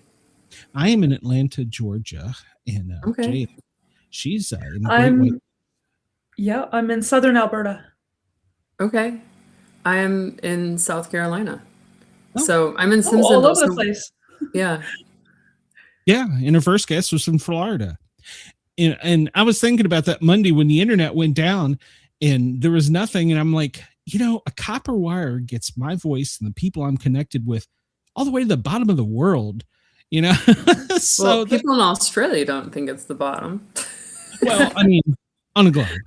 So sure. Unless you're a flat earther, then it's like right over here. I don't know. But just keep going that way. Yeah, make a left. Yeah. I think it's the accent. I know this is kind of off topic, but it blew my mind that other countries would have their country in the center of the maps, and we would be like off to the side. North America would be off to the side, right? It blew my mind. Yeah. Makes Well, sense. you're talking about you're so far north. So is that what you mean? No, but I like how when we look at a map of the world and we look have, at the Western Hemisphere. Yeah, exactly. But if you're on the other side, like I think I saw a map in like it was a documentary, and it was either a Chinese school or a Russian school or somewhere in that area, and their continent was central. Like the globe was rotated for them. Yeah. Like their map, that was what the focus was on their map. Gotcha. Yeah. I don't know why. I don't know. No, when in having traveled around the world, when you say east or west, you get to a certain point and you go, which is which? Aren't we going the other? If you continue going, doesn't it become the west? Right. Exactly. Yeah. It was in Afghanistan. And they kept talking about east, and I'm like, that's the other side of the globe. I just came from over here. So. I am east. Wait. Yeah. How much more wait, east? Can I further go? east till we hit the water? Yeah. So, well, Sam, I'm glad that you lived through this. I hate that you lived through it. I also did time as a paramedic in a chemo clinic. I'm sure you know what that is. And that is so hard on the patient, but I think it's harder on the family. And we used to have hypnotherapists that would come in and he wouldn't hardly ever talk to the patient. He would bring the family in and he would talk to them, and he would tell me that they're going through trauma at a different rate. In other words, like a delayed trauma. The patient, when you're told that you have that, it's like being struck by a train, I'm told. Yeah. And your trauma is delayed behind them, but you're trying to put it together and, like you said, keep it together because hopefully the outcome will be good. But we know a lot of times it's not yet. And so their trauma is today, but yours is tomorrow. Does that make sense? You're trying to stay alive for that one day. And the trick is to keep you going, not going. That's not the right word. Keep you. No, I mean, it works. I understand what you're saying. Yeah. Keep your spirits up, keep your everything up, because you have to also be there for them, because that's a horrible thing. And then when they start doing the chemo, there's the chemo brain. So it's a lot on the family. And there's a lot of guilt too from the families because, their family member is going through all of this, but, they feel guilty because they feel like they need something too. They need help as well. I felt guilt. Right. I didn't go to as many of his chemo appointments as I should have. I didn't go to his first one either. Because we underestimated how sick it was going to make him. And he had family right next to the hospital. We had to drive pretty far to get to the hospital, but he had family right next to the hospital. His cousin was there. So he went to his first chemo appointment and then spent the night at his cousin's house, and his cousin and cousin's wife drove him home. So he had support. It wasn't like I was like, see you later. But I was with the kids. Like I had this like divided loyalty between wanting to support him, but also like our kids were freaking out and they needed a parent in the home to reassure them that everything was okay. So I deal with a lot of guilt, like not going to as many chemo appointments as I probably should have or could have. Partly, just because I was trying to help the kids, and partly because it was hard. Like all the things I was dealing with, it was just one more thing. And I was actually mad at him for having cancer, which doesn't make sense. But nope, that's actually it's a very normal thing. Yeah, I was just gonna say it's very normal response. Yeah, yeah. We used to say you're having a normal reaction to an abnormal situation is one of the ways we would try and explain to the family, because they do feel. Now, how old were your kids at the time? When he was diagnosed, they were 6, 5, and 3. So I think. almost old enough to where they can kind of process something bad. Yeah, and the youngest one, Trinity, is 11 now, and I say her worry button is broken. She has anxiety, and she's on medicine for anxiety because she can't tell the difference between like worrying about something small and worrying about my dad's gonna die, and like there's this. It's all just fighting tigers. There's just a lot of that for her. So because she was only 3 and she was like 5 when he passed away, I think I get that all jumbled in my head when I start talking, but they were little, they were itty bitty. And they required a lot of, they were also young enough, like old enough that they maybe understood something was going on, but young enough that they needed a lot more attention than say my kids at 9 and 11. Right. And we were super lucky to have just a great support system. There was a man from our church who brought Clint to almost every chemo appointment and sat with him and stayed with him. So we got it figured out, and it was really good. And then at the end, when things started getting worse, then I was the one who went with him more often, and we kept finding babysitters. But I don't know if you've ever experienced this, but I call it a favor capital. And like you only have so much favor capital. So if you have to keep asking people for things, it depletes the people around you. And I felt like we were going to have to use that later. So I was trying to reserve our favor capital, and we ended up using it. But that's in the beginning, I was just trying to reach out like to as many people as possible to like spread the load, like thin ice kind of. Yeah. Well, kudos to you, because sometimes the hardest thing to do is to reach out for help, because you feel like this is your responsibility. You need to be taking care of yourself. But, we were meant as a species to live in a community and to help each other out. Right. Yeah, absolutely. In your kids having been come up through a single parent, your kids took on more of it than they probably ever told you.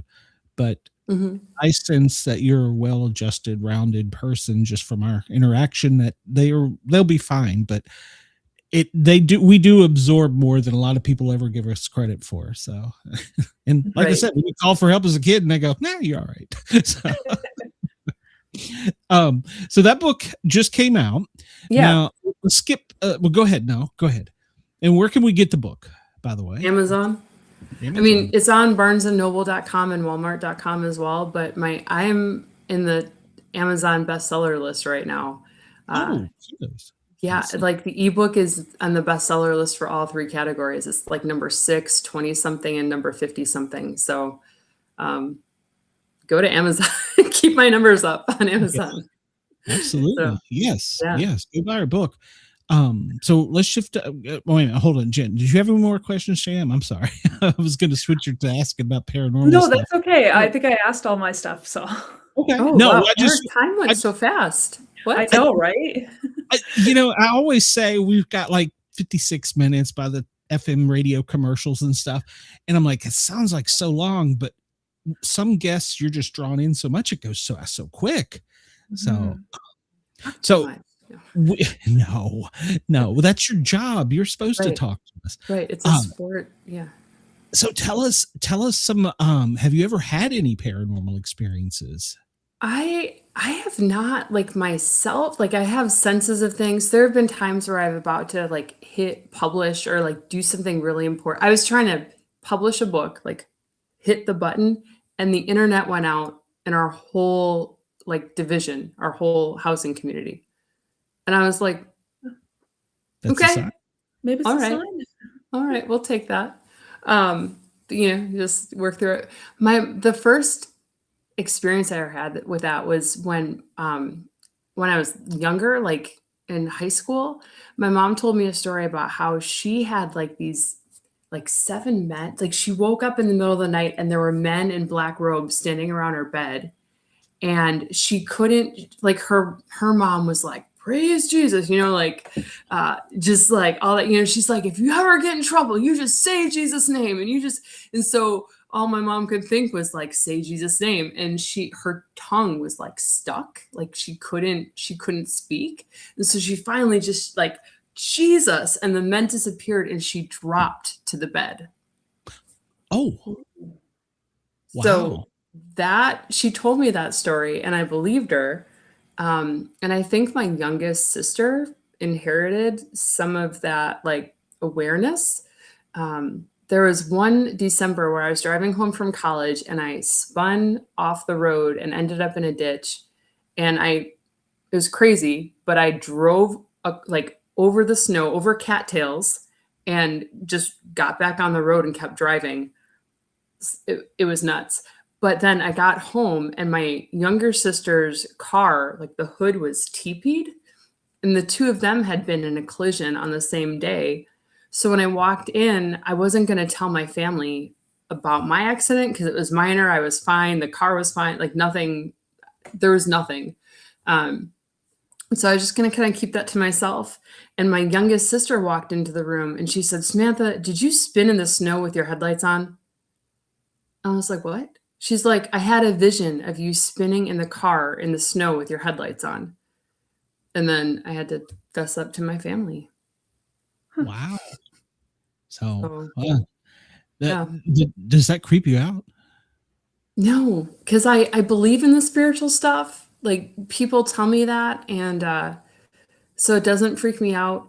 The day after Clint's accident, there was like someone who posted that Clint was in jail and it was a fake Facebook account and the person's name was Aunt B. So my friend and I joked that it was Aunt Beelzebub and she was gonna call and like report the account. And when she went to report the account, her phone died and she couldn't get it to charge for 30 minutes. And and then my friend Erin said she had this vision of Satan behind the wheel when Clint was driving the car and like he's the one that got, he was there for the accident, and as soon as the accident happened he was all like neener neener neener, like pointing and laughing. And I never told the judge that, like that's in the book too, like I didn't think that would fly. Like my husband is innocent of all charges after all, Your Honor. It was Satan. But the most poignant, and I can't spoil it, but there's spiritual warfare throughout the book, and the end of the book, there's like a spiritual situation that is incredibly powerful. So I look forward to readers reading that and then telling me what they think. Absolutely. So, do you feel like we're in a spiritual war right now? I feel like it's always there. I feel like your previous guest was saying, like we're not very far. I feel like the veil is very thin between spiritual and physical. I was going to say, if you didn't believe it, I was going to say, I definitely do. Yeah. I mean, sometimes, like you said, things happen and you just got to go, okay, that, right. That made me think. Right. Yeah. So I've never seen demons or anything like that, but other people tell me they have, and I believe them. And then I just have these things that happen and I'm like, okay. All right. Like after Clint died, there were a couple of moments where I felt like there was a cat jumping on the bed, and we have cats. So it was like a physical enough experience that I like sat up in bed to look for the cat and it wasn't there. And okay. And there was like a guy that was not good for me. We were standing in my driveway, and I ended up breaking up with him. It was like a guy I dated for a little bit, but he freaked out because at one point he was like, I think a cat just brushed against my leg, but there's no cat there. And I feel like it was Clint being like, get away. A lot of people report with the paranormal a cat. I don't know why that is the case. You were talking about one time where you felt it on the bed. My wife works in an OR. Well, she doesn't now, but she worked night shift. And when I wasn't on duty, we work 24 on 48 off. I'd have the whole bed to myself at night. And so me and my dog at the time, Sassy, we just, all snuggled up on the bed. And and she was she was a pit bull boxer mix. She was not a small dog, but not big. And so she's on the bed to my right, and I feel like, you know, that feeling when somebody sits on the edge of the bed. And I look over, I thought, well, the dog's about to jump down. And there was an indentation in the sheets, and I hadn't paid attention, but now my dog is on the other side of me with her head on my chest looking over at the same thing. And so I was like, oh, wonder what this is. Right. Yeah. When the dogs look, you go, ooh.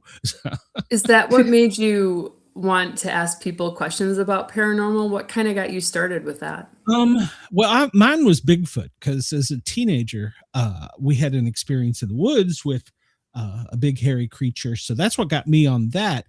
But growing up, I grew up in a haunted house. I won't say I'm definitely afraid of ghosts, but I'd rather be out in the woods with a big hairy creature than trapped in my bedroom with something I can't see. So, and my mom at one point in time, well, I guess we all were very religious, and everything was demons. And I was still young enough that left the impression of where it's scary. So I'm not a huge fan, but I have had enough. And you were talking about the devil being in the car with your husband. There's a lot of truth to some of those. I've heard that before. And I have too.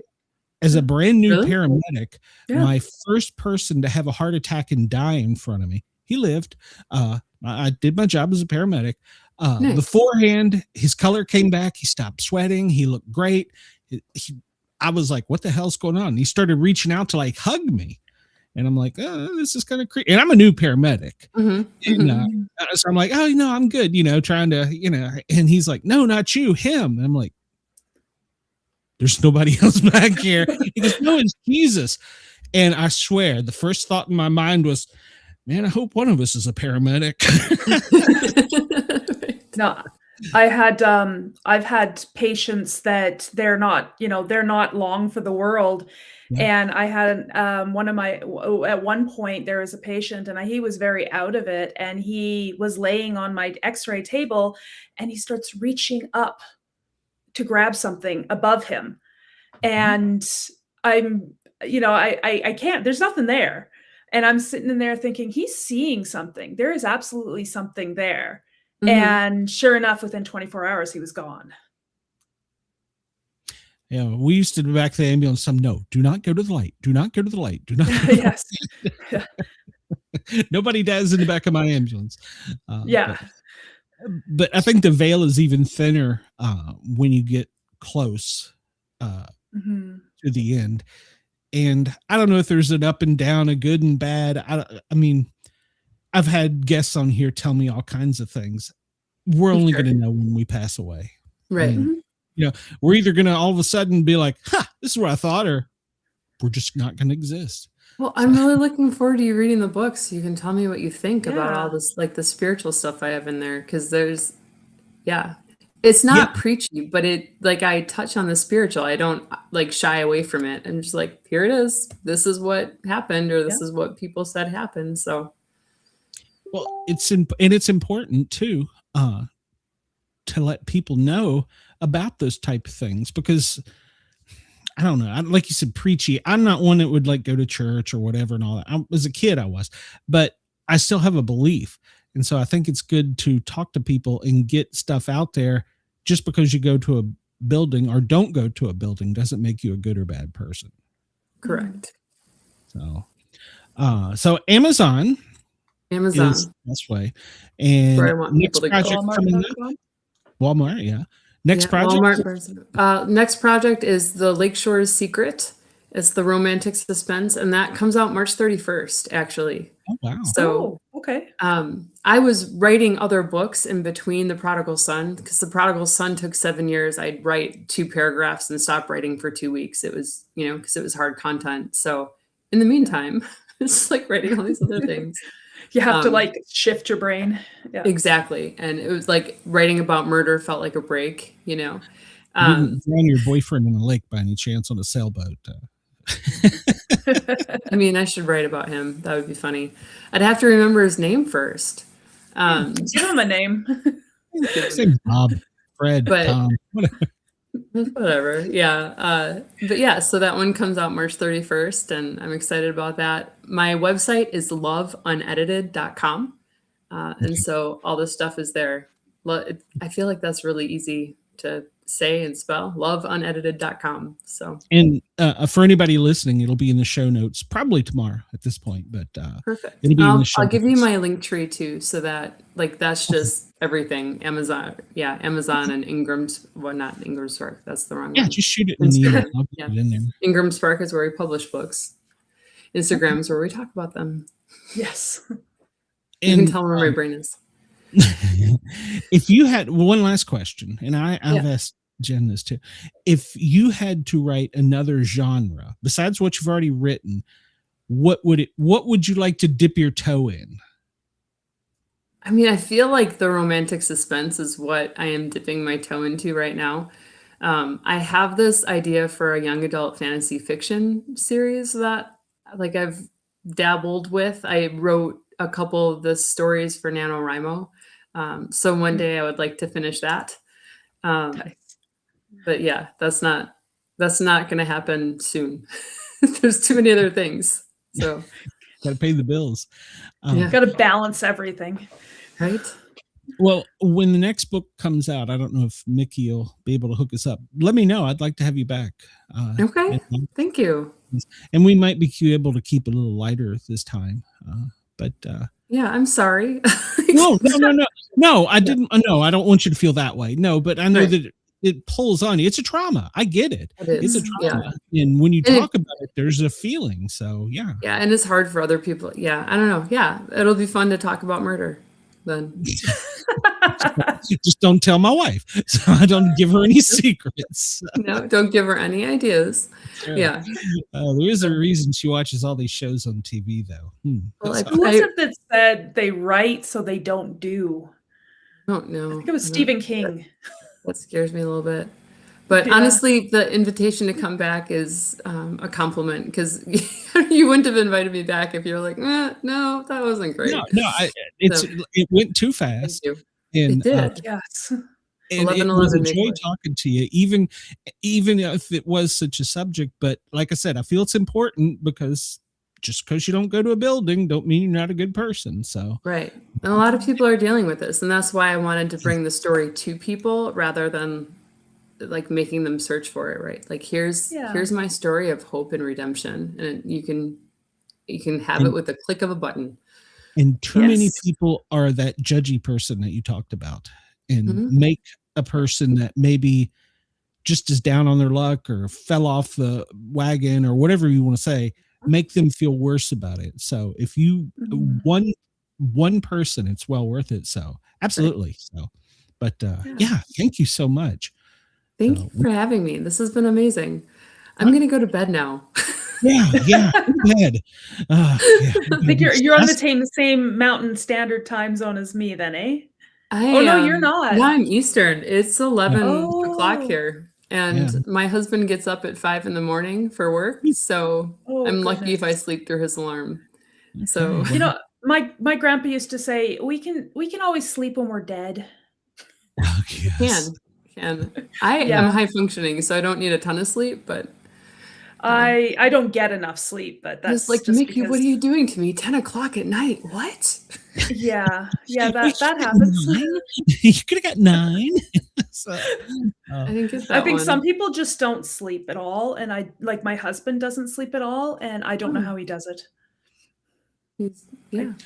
Maybe 3 or 4 hours. When you work a 24-hour shift, you learn to not sleep, or learn to sleep when you can. So, right. Yeah.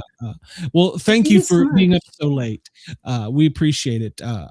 Don't let your secret out, your little lady, and got to go to bed at 8 o'clock. So yes. Thank you so much, Sam. I appreciate it. Have a great night. You too. Right. Thank you so much, guys. We'll talk to you soon. All right. Bye-bye. Bye. Both hours went by like zip to me. Just like nothing. I looked at the clock. I was like, I cannot believe how fast that went. Yeah. Sometimes you'll get this. The show started off as a train wreck, because of all the technical stuff. And then you get this uptight into the feeling, but then when it unwinds, you look back and go, damn, that happened so quick. I meant to ask this, meant to ask that. So yeah. And your best guests are the ones that really, it's like a conversation, you know? Oh yeah. Oh, sorry. No, you need to go to bed too. You got little ones. So let's get your plug out there while we got everybody listening. You've got books for sale. You're an author. Yeah. Make your pitch. The best place to check it out. I'm a fantasy adventure author. Website is www.jmshawauthor.com. You can read all about my books, and there's links to find them online. Available on Amazon and Kobo and Barnes & Noble Nook. Okay. And for anybody listening and maybe going down the road and be like, damn it, I didn't get that, just go to the Sportcat shows and it will be in the show notes. Probably tomorrow, but I always put your links in the show note since you help us out so much. And I appreciate you for coming pleasure. on. Oh, yeah, it's my pleasure. Before we get out of here, who do we have next week? I should have brought this up. See, I got so in depth with the conversation. I didn't bring up the calendar. I didn't bring up anything. Let's see. Next week. Next week we have two authors, actually. Crime author Jennifer Askew. She's retired law enforcement. So she's got some good information. She's written a crime book. And then Holly is another Canadian author as well. So we've got two authors. So, all right. Nice. I'm looking forward to it. Yeah. It looks like it's going to be a good show. I look forward to some of the, well, yes, you're in the, I put them up and I get to read and I'm like, man, that actually sounds pretty good. I'd like to be on. My to be read list is going to explode. As it is, I've had to buy 3 bookcases since I started doing book signings, but I think I might have to buy 3 more by the end of this year. Too. Yep, I did that to Harley too. So it's like when I can, I'll try and send you a book, just an ebook. So it helps out a lot. Well, thanks for coming on.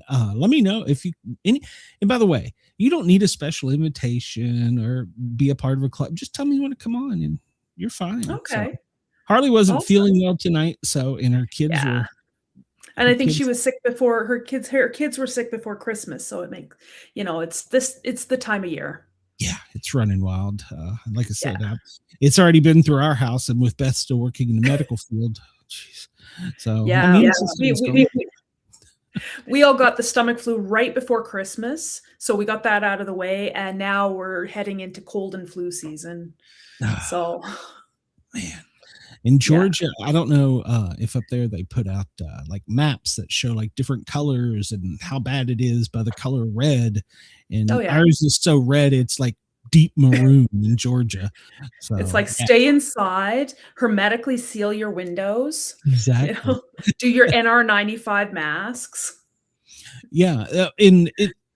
Well, at some point in time here in Atlanta, they'll close schools down for like 2 weeks just so that they can disinfect the school. Because, I mean, if 50% of your kids are out and 20% of your teachers are sick, you don't really have a school. So they will do that occasionally when it gets so bad. So the only time they ever close our schools is for statutory holidays, and if it's minus 40 Celsius without the wind. We would die in Atlanta if it ever got minus 40. Celsius. Yeah, we wouldn't die here, but we'd be very, very unhappy. They're unhappy here if it's freezing. So, it's so funny how different parts of the world, a friend down in Florida, the iguanas are falling out of trees, and that's a big deal to them. It's that cold because the iguanas. Oh, is it? Yeah, because they're just freezing. Yeah, they just their metabolism slows down. They just fall out of trees, and it's that cold. Well, I know one year we had it. This was actually, I think, about 2 or 3 years ago. We saw minus 55 without the wind because we had the wind chill, and then the wind chill was close to minus 60. But our furnace quit, and we woke up, and it was like 17 Celsius in the house, and room temperature is like 21. And so I parked the kids on their little foamy couch in front of the pretend fireplace that's actually a heater, turned on the TV, called the repair guy. The repair guy comes to the house, back door's frozen shut, front door's frozen shut. I'm yelling out, go to the garage. Thankfully, the garage door still opens. Oh my God. I'm like, I don't know how they're going to get in. Let's use a blowtorch to get in. A hairdryer or something. I don't know. Oh my God. Smash a window. Then you got a whole other problem. I love you, but I couldn't put up with that much cold. So it's only for like December, January, February, comes sometimes in March, and then we're good for the rest of the year. You're staying like 6 months. No, not 6 months. No, January and February are the worst months. March is the snowiest. Well, it used to be because the weather's changing now. Climate's changing and all that. But January and February are the worst months. I'll pass. All right. Well, let's get out of here. Wrap it up. We stayed over late on Dare Talk Radio, Radio X Australia. Thank you for allowing us to tickle your ears, and we will see you guys and gals soon. Next week, actually. Yeah. I'm going to kidnap you. So. We'll talk to you later. All right.